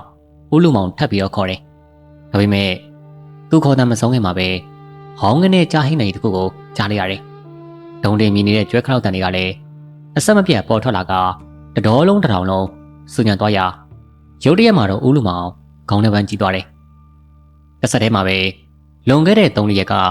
ဦးသားရဲ့တတိပေးသွားတဲ့စကားတွေကိုလည်းချက်ချင်းပဲပြန်လဲပြီးတော့ကြားရောက်လာမိတယ်။လူမောင်မင်းအခုပဲတစ်ကွက်မှာဆွဲနေရလေကျွဲတွေကိုဂယူးဆိုင်တော့တစ်ပုတ်ဝင်တောင်ညိုဘက်မှာတစ်ဆွဲကျွဲတွေကိုကြားတစ်ကောင်လိုက်ကိုက်နေတာ2 ပတ်လောက်ရှိပြီဆိုပဲကြားကအေးရမှကြားကြည့်တဲ့ရဲလဲအရန်ရေးတဲ့ကိုက်တဲ့သမျှကျွဲတွေကိုဂုတ်သွေးဖောက်တော့ပြီးပြစ်ပစ်ထားခဲ့တာဒီတော့ကဦးစီးမှုတွေကိုယ်တိုင်လိုက်ချောင်းတာတော့မှကျွဲတွေကိုပြန်မစားတဲ့ကြားကိုအခုတည်းမပြစ်မိသေးဘူးလို့ကြားတယ်ကွာသူအခုဆွဲနေတဲ့ကငင်ချောင်းဘက်မှာတစ်တပင်တောညိုဘက်နဲ့တောကြိုတော်ကြားတောင်ကျောချင်းဆက်ဆက်နေတဲ့ပုံစံကြောင့်ပဲစိုးရင်သွားတယ်။ငါကြွဲတဲ့ကောင်ကိုတော့ကြားကြိုက်ပလားဆိုတဲ့အတွေ့မဆုံးခင်မှာသူ့ရဲ့ကြွဲတဲ့ကောင်ကပညွန့်ညွန့်မီကဖင်းချင်းပူပြီးတော့ကျွဲလူဝိုင်နာကွင်းစားကိုထွက်လာတယ်။မဲလုံးကြီးရော့ဟာသူထင်ထားတယ်လို့ပဲကြားကြီးတဲ့ကောင်ကသူ့ရဲ့ကြွဲတဲ့ကောင်နောက်ကိုလိုက်လာနေပြီ။ဘလို့များလောက်ရမလဲ။ဦးလူမောင်ကအထိတ်တလန့်နဲ့ကြားပြုတ်ကြားလို့ပေါ်ပြီးတော့ကြားကို6 လှန်တန်ပေးတယ်။ဒါပေမဲ့ကျွဲတွေကိုကြိုက်တက်နေကြကြားကြီးကတော့လူအော်တန်ကိုတောင်ကြုံမဆိုင်ပဲနဲ့ကျွဲနဲ့ကောင်ကိုသာလှည့်ပတ်ကြိုက်တက်ဖို့အကွက်ချောင်းနေရှာရ။ဦးလူမောင်ရဲ့မဲလုံးနဲ့တိုင်းကျော်ကျွဲကြီးနဲ့ကောင်ကလည်းတော့အတွေ့အကြုံရှိပြီးသားပြင်လေသားတက်ဘိုးတင်ကြီးတွေဖြစ်တာကြောင့်တကောင်နဲ့တကောင်ဖင်ကြီးပူကကြားကြီးသူတို့နာရောက်လာတိုင်းခွေပြီးတော့ခတ်တယ်။ရုတ်တရက်တစ်ဆွဲကျဲကြီးနဲ့ကောင်ကိုကြားကလုံးဝဝင်မကြိုက်ရသေး။အရှင်တကယ်ဦးလူမောင်တန်ကိုကြားတာကြောင့်အားရှိတာတဲ့ကျွဲကြီးနှစ်ကောင်ကတညွန့်နဲ့အတန်ပြန်ပေးကကြားကြီးကိုလိုက်ခတ်နေပေမဲ့ဦးလူမောင်ကတော့ကြောက်ရွံ့နေပဲသူ့ကိုယ်သူပဲချင်းကလေးကညောင်ကျက်ပင်တပင်ပေါ်ရောင်းနေမှန်းအောင်တတိမထားမိဘူးသူ့ရဲ့ကျွဲနှစ်ကောင်ကတညွန့်အောင်မိကသူ့တခင်ကိုနှုတ်ဆက်အားပေးနေရကနေသူကလည်းကျွဲနှစ်ကောင်ကိုပြန်អော်ပြီးတော့အားပေးနေသူတို့ဖြစ်ရတယ်မဲလို့တိုင်းကျော်ဟေးကြားဝေးကြားလာကြပါဦးကူကြပါဦးကျုပ်ကျွဲတွေကိုကြားလိုက်ကြိုက်နေပြီဗျဦးလူမောင်ကသာသွေးဦးသွေးတဲ့နဲ့တစ်ပေမုံကလည်းလှမ်းအကူကြီးတောင်းပြီးကြားကြီးကိုမောင်းနေပေမဲ့အစာမြင်ထားတဲ့ကြားကြီးကတော့ဦးလူမောင်အော်တန်ကိုလုံးဝဂီးမဆိုင်ပဲနဲ့ကျွဲနဲ့ကောင်တွေကတကောင်ကိုသာအမိရကြိုက်ပြီးတော့ဂုတ်သွေးဖောက်ပြီးတောက်ဖို့ကြိုးစားနေရဒါပေမဲ့လေသားတဲ့ကျွဲကြီးနှစ်ကောင်ကကြားကြီးအထာကိုတိတာကြောင့်တကောင်နဲ့တကောင်ဖင်ချင်းပူဂျိုးနဲ့ခံထားကနေလုံးဝမကွာသူတို့ရဲ့ချော်မြရှေကားနေတဲ့ချိုးကြီးတွေကိုစက္ကနဲ့ခွေကကြားကြီးကိုလိုက်ခတ်တယ်ကျွဲလူဝိုင်ကွင်းစာနာမှာကျွဲကြီးတစ်ကောင်ပေါ်ကိုခုန်တက်တော့ကျွဲရဲ့ယူကနဲ့ကန့်လန့်အသက်ပေါတော့မှသူ့အသက်ကိုသူတိတဲ့ကြားကြီးကကျွဲနဲ့ကောင်ကိုကြိုက်တတ်ဖို့အကွက်မဝင်တဲ့အခါမှာပရိရဲ့တမျိုးဆင်လာပြန်တယ်ကြားကြီးကကျွဲနဲ့ကောင်နာမှာလှဲ့ပတ်ချောင်းမြောင်းနေရကနေခြုံပုတ်ဒေါဆန္ဒကိုဆုတ်သွားတယ်သူဆုတ်သွားတယ်လို့ကျွဲနဲ့ကောင်လိုက်ပါလာပြီးတော့ခြုံပုတ်တွေကိုဥကြုံနဲ့ခွေခတ်လိုက်မယ်ဒီခါမှာခြုံပုတ်ပေါ်မှာရှိတဲ့ကုံငင်းတွေပဲနေနဲ့ဥကြုံနေပြီးတော့ ကျွဲနဲ့ကောင်ကထင်သားတယ်လို့လှက်ခက်လို့မရဖြစ်သွားနိုင်တယ်ဒီခါမှကြာကြီးကချုံမော်ကနေခေါ်ပြီးတော့ကျွဲကြီးရဲ့ကုတ်ကိုကိုက်တတ်နိုင်လိမ့်မယ်အဲ့လိုနီးပရိရဲ့နဲ့ကြာကြီးကကျွဲကြီးနဲ့ကောင်ကိုမြှုပ်ဆွဲပြီးခေါ်တာဒါကိုတိတဲ့တစ်ပင်မော်ကပိုးမော်ရင်ကရင်တထိတ်နဲ့မဲလို့ကြားကိုရကိုမလိုက်နဲ့တော့တိုင်းကျော်ကြားကိုမလိုက်နဲ့နေတို့ကိုကိုက်တတ်မလို့လှက်ခေါ်နေတာမလိုက်နဲ့ဒေါသချုံတဲ့ကိုဝယ်မလိုက်နဲ့လို့အထိတ်ထန်လန်အော်ရကျွဲကြီးနဲ့ကောင်ကလည်းဘူးလူမောင်စကားကိုနားလဲတယ်လို့ပဲတညွန့်ညွန့်နဲ့အတန်ပြန်ပြေးကကျွဲလူအိုင်နာမှာရှိတဲ့ကွင်းစားကတာလဲကလှုပ်ပြီးတော့ဟန်ရေးပြပြီးတော့မှန်သွင်းနေကျွဲနဲ့ကောင်ကလဲခါချိုလှုပ်တိုင်းသူတို့လည်းပြင်မှာဆွဲထားတဲ့ခလောက်ကလည်းဒုံနေမီကကျွဲကြီးနဲ့ကောင်ကိုတတိပေးနေတယ်ကျွဲကြီးနဲ့ကောင်ကကြားကြီးပရိယနဲ့လှဲ့ခေါ်နေတဲ့ဒေါသချုံမုတ်တဲ့ကိုမတိမတာဆိုးဝါးစွာနဲ့လိုက်ပါသွားကြလေမလားလို့ရင်ထဲနေရတဲ့ဦးလူမောင်ကြားကြီးကဘလို့ပဲခေါ်ခေါ်လူတန်ကြားပြီးတော့အရှင်သခင်နဲ့နေတဲ့ညောင်ကျက်ပင်နဲ့ကွင်းသားကိုလှည့်လာကြတာမြင်တဲ့အခါမှာဒါမှမဲလုံးကွာငါသားတိုင်းကျော်စိတ်ထဲကနေလေကျွေးနဲ့ကောင်ကိုဝမ်းသာအားရနဲ့ချီကျူးတယ်ဒါပေမဲ့သူ့ရဲ့ချီကျူးမှုဝမ်းသာလုံးကရင်ထဲကမကြခင်မှာပဲကြားကြီးကကျွေးကြီးနဲ့ကောင်သားကိုပြန်ပြီးတော့ရောက်လာပြန်တယ်ဒီကျွေးနဲ့ကောင်ကထောင်ကျောက်ထဲကိုဝင်မလာကြတာကြောင့်ပို့ပြီးတော့ဒေါသလည်းကြီးလာပုံရတယ်အတန်လေးအတန်ကြောင်လေးပြင်ဝမ်းကောင်းတဲ့အားကောင်းတဲ့လေးပါမကြမ်းညှစ်ထုတ်မှန်းဖြေကကျွေးကြီးတစ်ကောင်ကိုအမိရခုံကိုက်ဖို့အတွက်ကျွေးကြီးနှစ်ကောင်နားကိုအတင်းတိုးကပ်လာတယ်တစ်ဆွဲကျွေးကြီးနှစ်ကောင်ကကြားကြီးနားကိုရောက်လာတဲ့ပြန်နဲ့ချက်ချင်းပဲပြန်ပို့ကလှက်ပက်ပြီးတော့ဂျုံနဲ့ခံပြန်နေဒီလိုနဲ့ပဲနိုင်ရွက်ကန်ကြာသွားတဲ့အခါမှာကြားကြီးကပို့ပြီးတော့ဒေါသထွက်လာတယ်နေညုံမှာပို့ပြီးတော့ဝမ်းဟာဒေါသကြီးလာတဲ့ကြားကြီးကဝေါင်းငင်းနေပဲအတန်ပေးကမဲလုံးရဲ့ကုတ်ပေါ်ကိုရုပ်ခနဲ့ခုံအုပ်တယ်ဒါပေမဲ့မဲလုံးရဲ့ကုတ်ပေါ်ကိုကြားကြီးကမကိုက်မိလိုက်ဘူးကြားကြီးကခုံအုပ်မှာပဲမဲလုံးကကျုံအခက်မှာမဲလုံးရဲ့ရှေးဝါးပြီးခြုံများတဲ့ဦးကျိုတစ်ဖက်ပြမှာကြားကြီးတန်းကနေပဲစွတ်ပါသွားတယ်ဒီခါမှာတိုင်းကျော်နဲ့ဖင်ချင်းပူးထားတဲ့မဲလုံးကသွေးယူသွေးနဲ့လေဘင်းကိုတအားခက်ရလေဘင်းတစ်ချမ်းကိုစိုးဝင်စူးသွားတဲ့ကြွဲကြုတ်ကကြားကြီးကပြုတ်ချမသွားစက်ငယ်ဖြစ်ကသွေးယူသွေးနဲ့ရှောက်ပြောနေတဲ့မဲလုံးရဲ့ဦးကျော်ပေါ်မှာခလောက်ဆွဲတယ်လို့တန်းလန်းကြီးပါသွားတယ်မဲလုံးကတော့အထိတ်ထိတ်လန့်လန့်နဲ့ရှောက်ပြောနေရင်ဂျိုးမှာစွတ်ပါတဲ့ကြားကြီးကိုလည်းလေတရင်းနဲ့ခါထုတ်နေတဲ့ခါတိုင်းကျော်ကလည်းထိတ်ထိတ်လန့်လန့်နဲ့တညွန့်ညွန့်អော်ပြီးတော့ရှောက်နေတပင်မော်ကတက်ကြည့်တဲ့ဦးလူမောင်ကတော့အဖြစ်ဆုံးကမသိသေးကြောက်လန့်နေကြကြည့်နေတဲ့သူ့ထင်ကကြားကြီးကမဲလုံးကုတ်ကိုမလွတ်တမဲကြိုက်ခဲထားပြီးဖြစ်တာကြောင့်မဲလုံးကသွေးဦးသွေးနဲ့ကျွဲလူအိုင်နာကိုလှည့်ပတ်ပြေးနေပြီလို့ထင်မိတာဒါကြောင့်အထိတ်လက်နဲ့ဝေးဝေးကြကြပါအောင်ဆိုပြီးတပင်မော်ကနေអော်ဟစ်တယ်သူ့ရဲ့ဦးကျော်ပေါ်မှာတန်းတန်းကြီးပါတဲ့ကြားကြီးကိုမဲလုံးကအရန်ကိုကြောက်နေပုံရတယ်ဒါကြောင့်သူ့ရဲ့အရှင်သခင်အတန်ကြားရညောင်ချက်ပင်ကြီးနာကိုကြားကြီးတန်းတန်းနဲ့ပြေးချလာရဒါပေမဲ့ညောင်ချက်ပင်ရင်မှာသူ့ရဲ့အရှင်သခင်ကိုမတွေ့ရတဲ့အခါမှာကြောက်လန့်လန့်နဲ့ပဲညောင်ချက်ပင်ကြီးကိုတအားပဲဝင်အောင်ပြီးတော့ခွေပစ်တယ်ဒီခါမှာသူ့ဦးကျော်ပေါ်မှာတန်းတန်းကြီးဖြစ်နေတဲ့ကြားကြီးကမေးပြီးမော်ကိုဘုတ်ခနဲ့ပြုတ်ကျသွားပါတော့တယ်ပေကုန်းရွာလည်းမှရှိတဲ့အိမ်ချမ်းဝင်းကြီးတွေမှာလူတွေရှုပ်ရှက်ခတ်ပြီးဝင်ထွက်သွားလာနေကြတယ်။အိမ်ရှင်ရဲ့သမီးကစိတ်နှောက်ပြီးအိမ်မှာရှိတဲ့သူတွေကိုပြဿနာမျိုးစုံရှာနေရကြောင်းကောက်ကငင်ကဖြစ်လာကသမီးရဲ့ယောဂကိုတတ်နိုင်အတွက်စဉ်းစားမရစိတ်ဆင်းရဲနေကြရ။တညလုံးတမနက်လုံးယောဂစိုးဝါးနေတာကြောင့်အနာကိုဘယ်သူမှလည်းမကတ်နိုင်ကြ။ပေါ်ဟစ်ဆဲဆိုလိုက်တချင်းဆိုလိုက်ငိုလိုက်ရီလိုက်ဖြစ်နေရ။အစာလည်းကျွေးမရ။အစားအစာထိတ်ထားတဲ့ပကံနဲ့လည်းကောက်ပေါက်ကအိတ်ခမ်းရလည်းအပြင်ကိုလုံးဝမထွက်ဘူးအဲ့လိုယောဂဖောင်းနေလို့အဲ့ဒီယောဂမျိုးကုသနိုင်မဲ့ဆရာကိုစုံစမ်းနေသတင်းစတာလည်းမရနေခင်းတနာရီခန့်ရောက်တော့တိုက်ဆိုင်စွာနဲ့ပဲရွာထဲကိုအောက်လန်းဆရာလိုဝေယောဂဆရာလိုနဲ့လူတယောက်ရောက်လာကြောင်းသတင်းရောက်လာတယ်သတင်းကြကြချင်းမှာသမီးဖြစ်သူကိုကုသပေးရန်သွားရောက်ပစ်ဆောင်နေဆရာနဲ့တပည့်နှစ်ယောက်တို့ယောဂကုသဖို့အိမ်ကြီးကိုလိုက်လာတော့စိတ်ဝင်စားကြတဲ့ရွာသားတွေလည်းနောက်ကနေလိုက်ပါလာကြတယ်။ပိန်လာတဲ့ဆရာလည်းအိမ်ဦးကမ်းမှာအခန့်သားထိုင်ပြီးတော့အိမ်ခန်းတွင်းကတယုံယုံပြုတ်ပြီးအော်လိုက်ရီလိုက်ငိုလိုက်လုပ်နေတဲ့ယောဂတဲ့မိန်းကလေးတန်ကို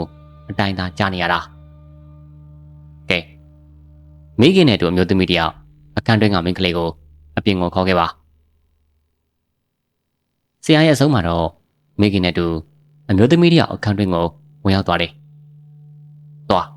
မလိုက်ဘူးနော်။နေတို့ကဘာမို့လို့ငါ့ကိုလာခေါ်ရတာလဲ။ထွက်သွားအခုထွက်သွား။လာပါသမီးရဲ့ဆရာခေါ်နေတယ်။ဘာသမီးရဲ့လဲအခုအခန်းထဲကထွက်ဘလို့မှချော့မလို့ခေါ်လို့မရဘူး။ဒါကြောင့်လက်လျှော့ပြီးအခန်းပြင်ကိုပြန်ပြီးထွက်လာခဲ့တယ်။ထားလိုက်ဘယ်သူမှမခေါ်နေတော့ကျုပ်ခေါ်ထုတ်မယ်။အိမ်ဦးကမ်းမှာအခန်းသားထိုင်နေတဲ့ဆရာကအမိန့်တန်ပပပြောလိုက်ရာမိခင်ဖြစ်သူလေအခန်းထဲသမီးကိုထားခဲ့ကဆရာကြီးဆိုသူရဲ့တပည့်တွေဘေးမှာလာပြီးတော့ထိုင်နေလိုက်တယ်။မိခင်နဲ့ဖခင်တို့ကသမီးရဲ့အခြေအနေစိုးနေတဲ့အတွက်စိတ်မကောင်းကြဘူး။စိတ်မချမ်းမသာနဲ့ပဲဆရာကိုအားကိုးတကြီးနဲ့ကြည့်နေမိရာဒီကမှဆရာကြီးဆိုသူကအမိန့်တန်ပပနဲ့တမားကုန်ပြတယ်။ကဲကောင်းကောင်းခေါ်လို့မလိုက်တဲ့မင်းကလေးကိုဆိုင်ရပိုင်ရတွေကကြက်မှတ်ပြီးလူနာကိုငါရှိကိုခေါ်လာကြစမ်းအဲ့လိုအမိန့်နဲ့ပပအော်ဝီပြောတဲ့ခါမှာစကားတန်ဆုံးမှာတော့အခန်းတွင်းကမင်းကလေးကဂျိုးသေးကျုံးနှံဆောင်နဲ့ဆရာရှိထွက်လာပြီးတော့ထိုင်နေမိခင်ဖြစ်သူချုံမော်တော့ခေါ်တဲ့အခါအကြောက်ကန်ညင်းဆန်ပြီး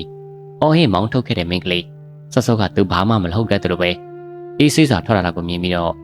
လာကြည့်ကြတဲ့ရွာသားတွေဆရာကြီးကိုအထင်ကြီးသွားကြတယ်တော်တော်ကိုစွန့်နေဆရာပဲနော်အတင်းဆွဲခေါ်လာတာမလိုက်တဲ့မိန်းကလေးကိုအမိန့်တစ်ချက်ပေးတာနဲ့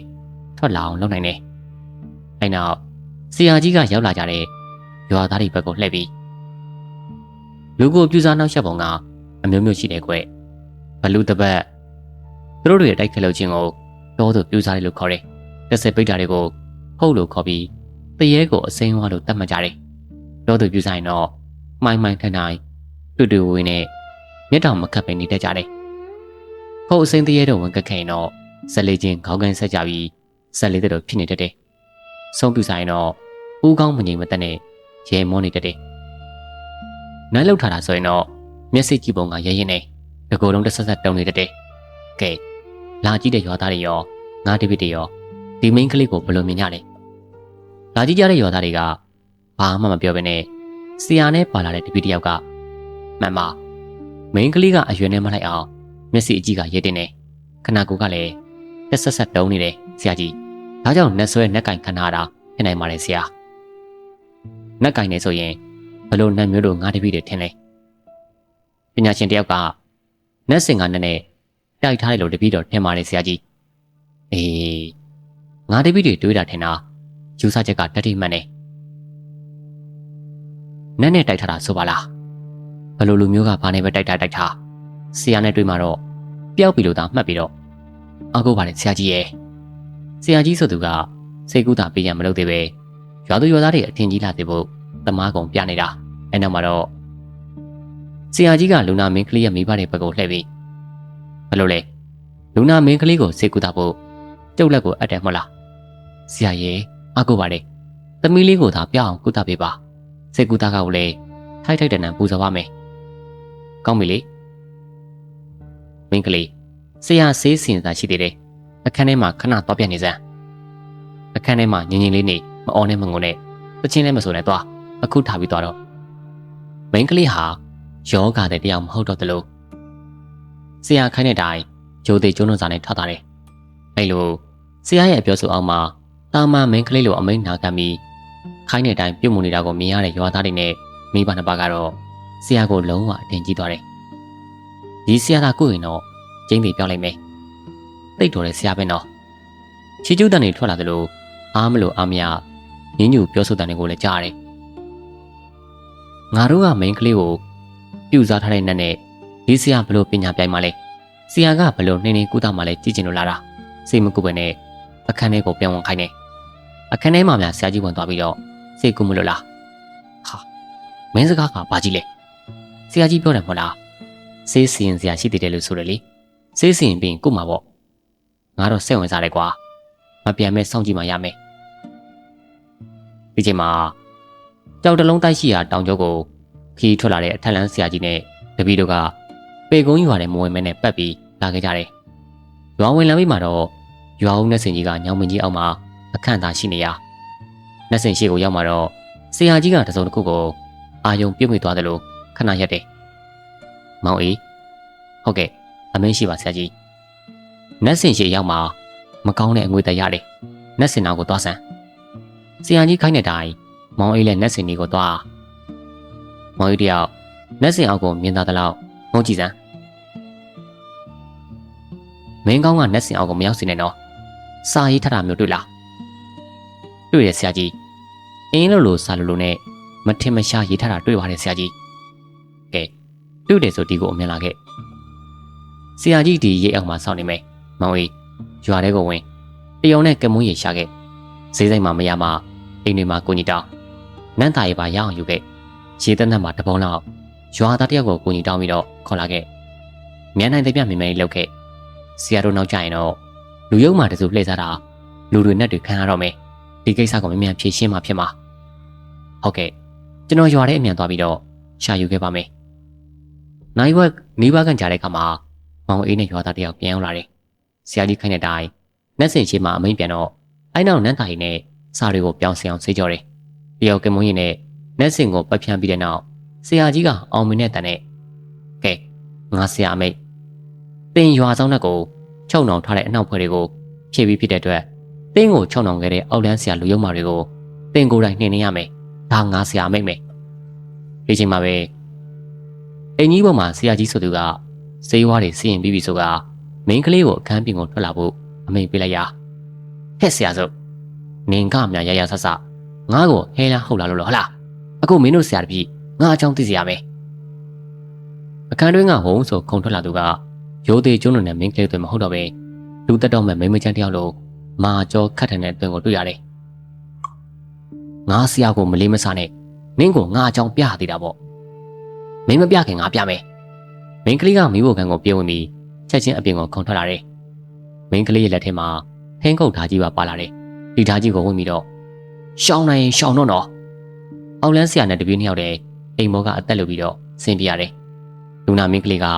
ဓာကြီးကိုဝင်ပြီးနောက်ကအတင်းလိုက်တယ်ဆရာတပည့်တစုလည်းရွာပြင်ကိုအားကုန်တုပ်ပေးလာတယ်လို့ဓာကင်ထားတဲ့မင်းကလေးကနောက်ကနေပြေးလိုက်လာတာကိုလှမ်းမြင်တာကြောင့်တက်လန်းဆရာကြီးနဲ့မောင်အေးတို့လည်းညောင်မကြီးကွယ်ပြီးပုံနေရဆရာတပည့်၃ယောက်လုံးနတ်စင်နဲ့ဝေးအောင်ရွာပြင်ကိုရောက်အောင်ထွက်ပြေးရတယ်ပြီးတော့ဓာကင်တဲ့မင်းကလေးကနတ်စင်ရှိကိုရောက်တာနဲ့ခွေကနေလဲကျသွားရတပင်ကွယ်မှာရက်နေတဲ့ဆရာကြီးကိုအပြင်ကိုထွက်လာတယ်မောင်အေးနန်းသားကြီးနဲ့ပြန်လိုက်ဒီတော့မှပဲလဲနေတဲ့မင်းကလေးကအသိဝင်လာပြီးတော့ထထိုင်နေဟင်ကျမမင်းကလေးဘာမှမဖြစ်တော့ဘူးမင်းကလေးကိုအနှောက်ယှက်ပြုတ်ခဲ့တဲ့အောက်လန်းဆရာတွေလည်းပြေးပြီးဒီချိန်ရွာတွေကလူတချို့နဲ့မင်းကလေးရဲ့မိခင်ဖခင်ဆွေမျိုးသားချင်းတွေရောက်လာတယ်သူတို့အားလုံးဆရာကြီးနဲ့တပည့်မောင်ရီတို့ကိုကြည့်ပြီးအံ့အားသင့်နေကြရဟာဒီမှာလဲဆရာကြီးနဲ့တပည့်တယောက်ပါလားဟိုဆရာနဲ့တပည့်နှစ်ယောက်လဲမမြင်ပါလားသူတို့တွေဘယ်ရောက်သွားလဲဒီတော့မှမောင်ရီကအားလုံးကိုရှင်းပြတယ်နတ်စင်မှာအောင်လန်းနေနဲ့တိုက်ခိုက်ထားပြီးနတ်ပြူစားထားတယ်လို့လိန်ညာခဲ့တဲ့ကြောင်းရွာသားတွေသိသွားတယ်အောင်လန်းနေနဲ့ရုံညက်နဲ့အစီရင်ပြုတ်ပြီးပြာချဟင်းတာပြတာနဲ့ဖြောကစူဝါကိုစုပ်တန်လုပ်ပြီးဒီနတ်စင်အောင်မှာကိုခိုင်းခြင်းတယ်လို့ရေးထားအောင်လန်းနေပဲရုံညက်လိုနဲ့လေငိုင်းမိသွားတာသူတို့ခိုင်းခြင်းတဲ့အတိုင်းလိုက်လုပ်ပေးနေရတာဆရာကြီးကဘလို့သိတာလဲဆရာကြီးနဲ့ကျွန်တော်တို့ခီးထွက်လာတာနတ်စင်ရှေရောက်မှာတော့ဆရာကြီးကအောင်လန်းစင်ထားတာကိုအာယုံပြုတ်ကြည့်ပြီးသိလို့သူတို့အစီရင်ကိုဖျက်ပစ်လိုက်တာဒီကအစီရင်ကိုဖျက်တဲ့အချိန်မှာပဲမင်းကလေးမဝင်ပူးကန်နေတဲ့ရွာဆောင်နဲ့လေအနှောင်ဖွဲကလှုပ်သွားတဲ့အတွက်နက်ကဓာဆွဲပြီးလိုက်တာကဲမင်းကလေးလည်းနေကောင်းသွားပြီနောက်ကိုအခုလိုလှုပ်စားတဲ့မတတ်မာတဲ့ဆရာမျိုးတွေနဲ့မကြုံရအောင်လို့သတိထားပြီးတော့နေကြတော့ကျေးဇူးတင်လှပါတယ်ဆရာကြီးကျွန်တော်တို့ရွာမှာဝင်တဲသွားပါအောင်လားကျွန်တော်တို့အားလုံးကကျေးဇူးပြုချင်လို့ပါကျေးဇူးတင်ပါတယ်ကွယ်ဆရာကြီးတို့သွားမယ်ခီးကဝေးလို့ရွာထဲကိုမဝင်တော့ဘူးအပြန်ခီးဒီဘက်ရောက်ရင်ဝင်ခဲ့ပါမယ်အပြန်ကြရင်တော့အချိန်ရမရကျွန်တော်တို့ရွာကိုဝင်ခဲ့ပါဆရာကြီးတရက်တန်နှစ်ရက်တန်ဒီအနားယူပြီးမှပြန်ပါဆရာကြီးကဲအားလုံးပြန်ကြတော့ကလေးမလေးကိုလည်းအနောက်ရှက်ဘသူမှအန်နေမပြီးတော့ဘူးစိတ်ချလက်ချတာပြန်ကြပြီးတော့ဆရာကြီးတို့လည်းကြီးစက်တော့မယ်ဒီလိုပြောပြီးဆရာကြီးကရွာသားတွေကိုနှုတ်ဆက်ကြောခိုင်းပြီးတော့ဖတ်ပေါ်လာခဲ့တယ်ငါအကြံကိုလာနှောက်ရှက်တာဟိုဆရာစုံနဲ့သူ့တပည့်မဟုတ်လားဟုတ်တယ်ဆရာကြီးစားရတော့မယ်ဟင်းကွက်ထဲကိုသေပစ်ထက်တယ်လို့ခံစားလိုက်ရတယ်ဆရာတပည့်၃ယောက်တို့လည်းတောင်ကုန်းကမိုးကနေပြီးချုံမင်းတွေကိုကောက်ွယ်ယူကအချင်းတွေကိုကက်ခက်တယ် တပည့်တို့ငွေရပေါက်တစ်ခုပျောက်သွားပြီမဲ့စိတ်ပြက်စရာမလိုဘူးကွာဆရာတို့ဒီလမ်းကိုလာခဲ့တဲ့ဦးတီချက်ကကြောက်တလုံးတိုက်ကိုဖော်မဲ့ကိစ္စအကူအညီပေးဖို့မဟုတ်လားဟုတ်တယ်လေဆရာကြီးဒါနဲ့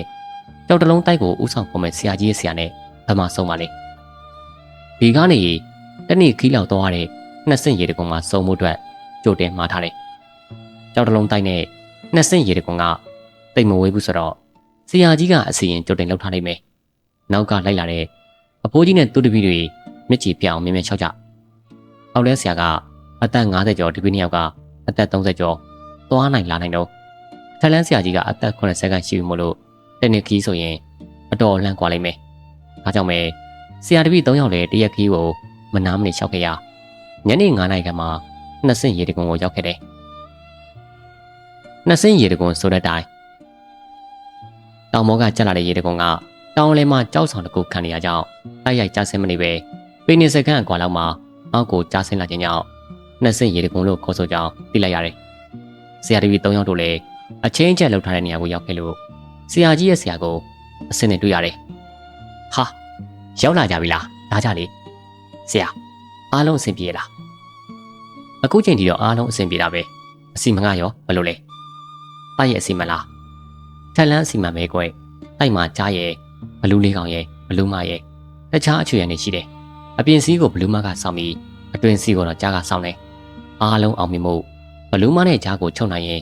ကြံတဲ့အချွေရနေဘူးတော့ထက်တွက်စရာမလိုဘူးအားလုံးကိုကြုတ်တောင်မထားခင်ဗျားတို့ဆရာတပည့်တွေကကျုပ်ရဲ့အဖို့ပဲကျုပ်လိုချင်တာကရွှေငွေရတနာမဟုတ်ဘူးနော်တိုက်တွင်းမှာရှိတဲ့ဗဒရှင်လုံးကိုရရင်တော်ပြီခင်ဗျားတို့ကိုရသမျှရွှေတွေအကုန်လုံးပေးမယ်ကောင်းပြီလေဘယ်နေ့သွားဖို့မှလဲဆရာကြီးမနက်မိုးလင်းတာနဲ့ခီးစားထွက်မယ်မနေ့ကညနေပိုင်းဆိုရင်တော့ကြောက်တလုံးတိုက်ရှိတဲ့နေရာကိုရောက်နေမယ်ဒီလိုနဲ့အဲ့ညအတွက်တဲခုနိုင်ဖို့နေရာထိုင်ခင်းပြုလုပ်ပြီးစားရေးတောက်ရေးစီမံကြတယ်ဟိုးတောင်ကန်ပစောင်းကကြောက်ကြီးတစ်လုံးကိုထိတိကြီးထွက်နေတာတွေ့လားဟုတ်တွေ့ပါတယ်ဆရာကြီးအေးအဲ့ဒီကံမဆောင်ကကြောက်ကြီးအောင်မှာတိုက်ရှိတယ်ကွဒါဆိုတိုက်နားကိုရောက်နေပြီပဲ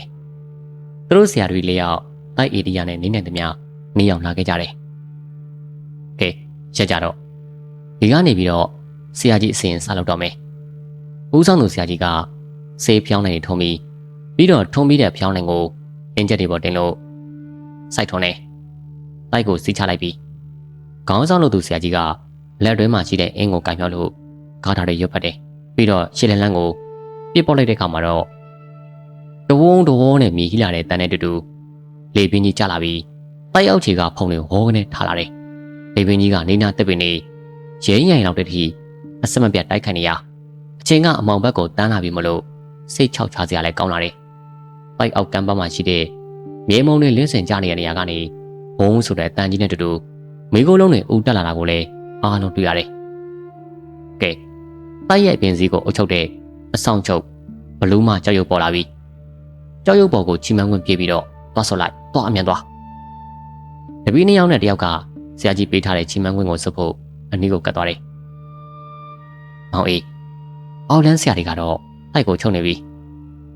ဒီဆရာတွေဘယ်လောက်စွန့်လဲဆိုတာစောင့်ကြည့်ရအောင်မယ်တိုက်ကလည်းဘယ်ထိခံပြီးတော့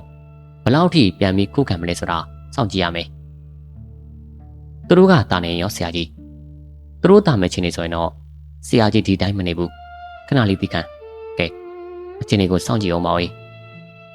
ဒီလိုနဲ့ပဲထက်လန်းဆရာနဲ့တပည့်ဖြစ်သူမောင်အေးတို့ကအောက်လန်းဆရာနဲ့မနီးမွေးမှာအချင်းတွေကိုကက်ခတ်ပြီးတော့စောင့်ကြည့်တယ်တခန်းနဲ့ဝိုးတိုင်းဆိုပြီးစူညလာတဲ့နာဘွားတွေရဲ့အော်ဟိတန်တွေကလည်းတောက်မဖွေရပေါ်ထွက်ရုံမကပဲဟိတ်ကောင်လူယုံမှာကြောက်ရွံ့တော်ကိုမကတ်နဲ့အဆောင်တွေကအဆွဲတွေဖူဖူမျက်လုံးတွေပြူထွက်ကချီမန်းခွင်းစွပ်ဖို့သွားနေသူအောက်လန်းဆရာတွေပြီးကို၆လန့်ထုတ်တယ်အတန်ဆိုးတန်တကြီးနဲ့အော်ဟိကချင်းချောင်းနေတဲ့တန်ကြောင့်ချီမန်းခွင်းစွပ်မဲ့လူလေအနာမကတ်ပဲရှိနေရဟိတ်ကောင်မကြောက်နဲ့စော့လိုက်မြင်မြန်အောက်လန်းဆရာကြီးရဲ့တန်ကြောင့်တပည့်လည်းအားတက်သွားကကြောက်ဘလူးမရုပ်ကိုချီမန်းခွင်းစွပ်တယ်ကြောက်ရုပ်ကိုချီမန်းခွင်းစွပ်မိတာနဲ့စူညံတဲ့တန်တွေကလေပြင်းတိုက်ခတ်တဲ့တန်တွေလည်းအားလုံးငြိမ်သက်သွားတယ်ကဲဘလူးမကြောက်ရုပ်ကိုတော့ချုပ်ပြီးပြီကြောက်ရုပ်ကိုချုံမိတာနဲ့ခေါင်းဆောင်လုပ်သူဆရာကဒုတိယအင်ဂျက်ကိုကိုဝါကိုပြစ်သွင်းရတကြုံတကြမ်းကြိုင်မိတန်နဲ့တူတောတောင်တစ်ခုလုံးကလည်းရုပ်ရုပ်တဲတဲဖြစ်လာတယ် လေတွေကငြိမ်သက်နေရကနေပြန်လဲပြီးတဟီးနဲ့အဆက်မပြတ်တိုက်ခတ်လာပြန်တယ်တိုက်ခတ်လာတဲ့လေပြင်းနဲ့တူတူဘုံဆိုတဲ့တန်းကြီးနဲ့မရှိမနှောက်မှပဲကြောက်တလုံးအောက်ကမ်းမလေကနေကြောက်ကိုကြီးတကူတရံကရုတ်တရက်ပေါ်လာတယ်အဲ့နောက်ခေါင်းဆောင်ဖြစ်တဲ့အောက်လန်းဆရာကြီးကကဲစီးတဲ့ကအပြင်မထွက်ကြနဲ့လာသမျှရန်ကိုကြုတ်ခုခံမယ်အောက်လန်းဆရာကြီးရဲ့ခက်မမပြောတဲ့ညောင်ကြံတပီးနှစ်ယောက်လည်းအဲ့ဒီဆရာနောက်ကနေပြီးပတ်ဝန်းကျင်ကိုကက်ကက်ကြည့်ဖို့ဘေးဘီကိုကြည့်ပြီးထိုက်လန့်နေပုံရတယ်မကြခင်မှာလှိုင်ကောင်းကြီးတွင်းကနေအတန်နဲ့အတန်အော်ကြီးနဲ့တူတူတေဝူပြီးအော်မီလာတဲ့ပရုံးကောင်ကြီးတွေကိုတွေ့လိုက်ရတယ်ငှက်တကောင်လောက်ကြီးမားတဲ့ပရုံးကြီးတွေတစ်ချက်တုံးမိတော့မှအသက်ပြောင်မှကျိန်းသေးတယ်ခေါင်းဆောင်ဆရာကမခုမခန့်ရဲမောပြီးတော့ဒီလောင်းနဲ့လာ6မိနစ်စမ်းပါနဲ့ကွာမင်းတို့ကောင်ချုပ်ကိုယ်တိုင်လာတိုက်ဆက်မှာကွာအပြောနေကြတယ်ကွာကဲလားဘလို့ရာနဲ့ပြစ်ပေါက်တယ်မသိဘူးဘောဆိုတဲ့မိပြီးမိကိုယ်လုံးကြီးထားပြီးတဲ့နောက်ပရုံးကောင်လေးပျောက်ကသွားတယ်ခဏကြာမှတင်းမုတ်ကြီးတွေကင်ထားတဲ့ဘလူးကြီးလေးကောင်ရုတ်တရက်ပေါ်လာပြီးလှိုင်ကိုထက်ကနေအောက်ကိုခုန်ချလိုက်တယ်အုံးဆိုတဲ့တန်းကြီးထွက်ပေါ်လာပြီးတောင်ကမ်းမကြီးတစ်ခုလုံးတိတ်ငနေဖြစ်သွားရဒီချိန်မှာခေါင်းဆောင်ဆရာသားတည်တည်ငြိမ်ငြိမ်ရှိနေပြီးကြံတပီးနှစ်ယောက်နဲ့အောက်လန်းဆရာကစိုးရိမ်နေကြတယ်ဆရာကြီးနိုင်ကြီးရှိပါမလားမစိုးရိမ်နဲ့စီးပြင်ကိုသာမထွက်ကြနဲ့ကြားရုပ်ဆိုတာရောဒါကတိုက်ရိုက်တွင်းမစီကိုစောင့်နေတာအဆောင်တွေကိုနှိမ်နေနိုင်လို့တိုက်ပွင့်ရင်တန်လျက်ကင်တဲ့ဘလူးကြီးတစ်ကောင်ကိုထပ်ပြီးတော့နှိမ်နေရအောင်ပါဘလူးကြီးကိုကြောတာနဲ့ကြားရုပ်ကိုချီမန်းခွင့်ဆွတ်ရအောင်မယ်သူ့ကိုဆွတ်နိုင်တော့အားလုံးပြီးပြီသူကအတွင်းစီကိုစောင့်တဲ့အတိကကြပဲတန်လျက်ကင်ဘလူးကြီးကိုမြင်တာနဲ့ကြောက်လန့်ပြီးကြားရုပ်ကိုချီမန်းခွင့်မဆွမိလို့ကတော့ပြီးတော့ပဲဒါနဲ့ဘလူးမကြောက်ကအရေးကြီးဆုံးဆိုဆရာကြီးအဲ့ဒါကအပြင်စီတော့ကောင်းချုပ်အခုသူ့ကိုချီမန်းခွင့်နဲ့ချုပ်ထားပြီးပြီဒါကြောင့်ဘလူးမကိုကြောက်စရာမလိုတော့ဘူးခေါင်းဆောင်အွန်လိုင်းဆရာကအစွမ်းထက်လာတယ်အဆောင်ဘလူးလေးကောင်ကိုသူ့ရဲ့အစဉ်ဆေးဘလူးနဲ့ခုခံတိုက်ခိုက်နေရအဆောင်ဘလူးလေးကောင်ရှုံးနေနေတာဒီချိန်မှာအရာအလုံးကိုကဲကဲစောင့်ကြည့်နေတဲ့ထက်လန်းဆရာကြီးကကဲတပည့်မောင်ကြီးသူတို့ဘလူးလေးကောင်ကိုလည်းနိုင်နေပြီအခုတိုင်းဆိုတိုက်ကရှုံးပြီသူတို့တိုက်ထဲဝင်ရတော့မယ်ဟောသူတို့တိုက်ထဲဝင်မလို့စီးပြင်ကိုထွက်သွားကြပြီမောင်ကြီးမင်းမြန်ခုန်ချပြီးတော့ဘလူးမကိုချီနှောင်ထားတဲ့ချီမန်းခွင်းကိုသွားဖြုတ်လိုက်ဒီကောင်တွေတိုက်ထဲဝင်တော့မဖြစ်ဘူးတိုက်ပွင့်တာနဲ့နွားရုပ်ကိုအသက်သွင်းပြီးဆရာကတိုက်ခိုက်မယ်ဒါမှအောက်လန်းဆရာတပည့်တွေနွားအန်တွေကတိုးလာလို့ကြားရုပ်ကိုချီမန်းခွင်းမဆွတ်နိုင်မှရှိလိမ့်မယ်ဆရာကြီးပြောနေတော့မှတိုက်ဆရာတစုကတိုက်ရှိကိုရောက်သွားကြပြီးအင်းနဲ့ပြစ်ပေါက်နာတပြိုင်နက်ဘုံဆိုတဲ့ကြေတောင်နဲ့တန်ကြီးဖြစ်ပေါ်လာလို့မိခိုးလုံးတွေကလည်းအုပ်ထွက်လာတယ်တိုက်ရှိကကြောက်ဖြာတဲ့ကားကြီးလေးပွင့်သွားရဒီချိန်နောက်ကနေဝက်ခရိန်းဆိုတဲ့ကြေလောင်နဲ့တွန်တန်ကြီးနဲ့တူတူနွားလာကြီးကိုဆရာတပည့်တစုလို့ဘောကနေခုံထွက်လာတာကိုတွေ့လိုက်ရတယ်။မောင်အေးလည်းရဲဆုံကဘလူးမကြောက်ရုပ်ကိုစွန့်နေတဲ့ချီမန်းကွင်းကိုဆွတ်ချွတ်တယ်။ဒီခဏတွင်းမှာပဲကြောက်ရုပ်ဘလူးမတွင်ကနေချုံမောလှပတဲ့မင်းကလေးတရံချက်ချင်းပေါ်ပေါက်လာတယ်။ဒီမင်းကလေးနှုတ်ကနေဆူရှာတဲ့တန်နဲ့စက်ကအမြန်ထားစံမင်းကလေးစကားတန်ဆုံးမှာတိုက်တွင်းကကြေလောင်လာတဲ့ကြားဟင်းတန်ကြီးထွက်ပေါ်လာရာဆရာတစုရှိကိုဝုန်းကနေပဲခုန်ပြီးတော့ရောက်ရှိလာတယ်။ဒီချိန်မှာဆရာကြီးကနွားကြီးကိုပြန်ခေါ်ပြီးပြန်ပြီးတိတ်လာကြောင်းနွားကြီးကပြန်လာကလက်ဖွားကိုခုန်တက်တာနဲ့ချက်ချင်းပဲဆရာကြီးရဲ့လက်ပေါ်မှာနွားရုပ်လေးပြပြောင်းသွားတယ်။အောက်လန်းဆရာတပည့်တို့လည်းကြားရငါလှုပ်ဖို့အသက်လှုပ်ပြီးလှည့်ပြီးရတယ်။ကြားကြီးကတောင်းအောင်ဟိမ့်ပြီးတော့နောက်ကနေပြေးပြီးလိုက်လာရဆက်ကပြန်လှည့်တော့အမိန်ပြီးတန်ဆုံးမှာကြားကြီးကလှည့်ပြီးပြန်လာတယ်။ပြီးတော့အနားမှာလာဝတ်တယ်။ဆရာကြီးကြားကိုဘာကြောင့်ပြန်ခေါ်တာလဲ။သာသနာအတွက်အလုပ်လုပ်နေကြသူတွေပဲအန်ဒီရဲ့ကင်းမီဆိုမှာတော့ဘာကြောင့်လူအသက်ကိုတခိုင်းတော့မှလဲလူအသက်ပဲဖြစ်ဖြစ်တလိษံအသက်ပဲဖြစ်ဖြစ်မသက်ဖြစ်ရင်အကောင်းဆုံးမကွယ်ကဲမရက်ကနောက်ကိုအမှုမဲ့နဲ့မနေနဲ့တာဝန်တိတ်ကြီးတဲ့အတွင်းစီကိုစောင့်ရတဲ့တာဝန်ယူထားမှတော့စီးပေါက်လို့မဖြစ်ဘူးအခုကအပြင်စီးပေါက်သွားလို့တိုက်ဆရာတွေတိုက်ပွင့်နိုင်တဲ့အထိအခွင့်ရရောက်သွားကြတာနောက်ကိုဂီရုဆိုင်နဲ့အမြဲနေပါမယ်ဆရာကြီးအခုဒီကြောက်တလုံးတိုက်ကိုတိုက်ဆရာတွေတီးသွားပြီဖြစ်တဲ့အတွက်တနေ့နေ့တစ်ချိန်ချိန်မှာရောက်မလာဘူးလို့တာဝန်မယူနိုင်ဘူးဒီအတွက်အထက်ပုဂ္ဂိုလ်တွေလည်းအမင်းရှိလိုက်တယ်ဒါကြောင့်တင်တို့တိုက်ကို3ရက်တွေမှာကရင်3မိနစ်စက္ကန့်ကိုပြောင်းရမယ်လို့ညွှန်ကြားလိုက်တယ်ဆရာကြီးတို့ဘယ်နေ့မှခီးဆက်ကြမှာလဲမနက်မိုးလေးနာနဲ့ပြန်ကြမယ်ကွဒီညတိုက်ထဲမှာအခန့်ပြစေဆရာကြီးကိစ္စမရှိဘူးဒီအပြင်ဘက်မှာပဲနေရာထိုင်ခင်းရှင်းလင်းပြီးတော့ညအိတ်လိုက်တော့မယ်ထလန်ဆရာကြီးလည်းနောက်နေ့ပြန်ရမှာဖြစ်တာကြောင့်မိမချောလေးကိုအစောစောရရမှာကြားပြောဆိုတယ် ညဘက်ရောက်တော့ဆရာကြီးကိုမောင်အေးကမရှင်းတာကိုမေးတယ်ဆရာကြီးဘလူးမကြောက်ရွံ့ကအသက်ဝင်လာတာတိတ်ချောတဲ့မိန်းကလေးဖြစ်နေပါလားအဲ့ဒါကလူသားတွေနဲ့ဆက်ဆံနေရလို့မူလာရုပ်တွေမပြပဲလူလိုဖန်ဆင်းထားတာမင်းရှိနေလို့လေမကြောက်မလန့်အောင်ဖန်ဆင်းထားတာအားလုံးကမူလာတင်ကကြောက်စရာရုပ်ကြမ်းနေပဲကဲဖះအာယုံပြုတ်ပြီးတော့အိတ်တော့မနဲ့စောစောထပြီးတော့ကြီးထွက်ရလိမ့်မယ်မောင်အေးလည်းဆရာကြီးအမင်းရှိတဲ့အတိုင်းဖះရှစ်ကိုတိုက်သူတွေကိုရှစ်ကိုဥချကအမျှဝေမြစ်တာပို့ပြီးတဲ့နောက်အိတ်လိုက်ရခဏတွဲမှာပဲနှိမ့်ချိုက်ဆောင်နဲ့အိမ်မောကျသွားပါတယ်ဒီမှာနေမယ်ကျွန်တော်တင်ဆက်ပေးခဲ့တဲ့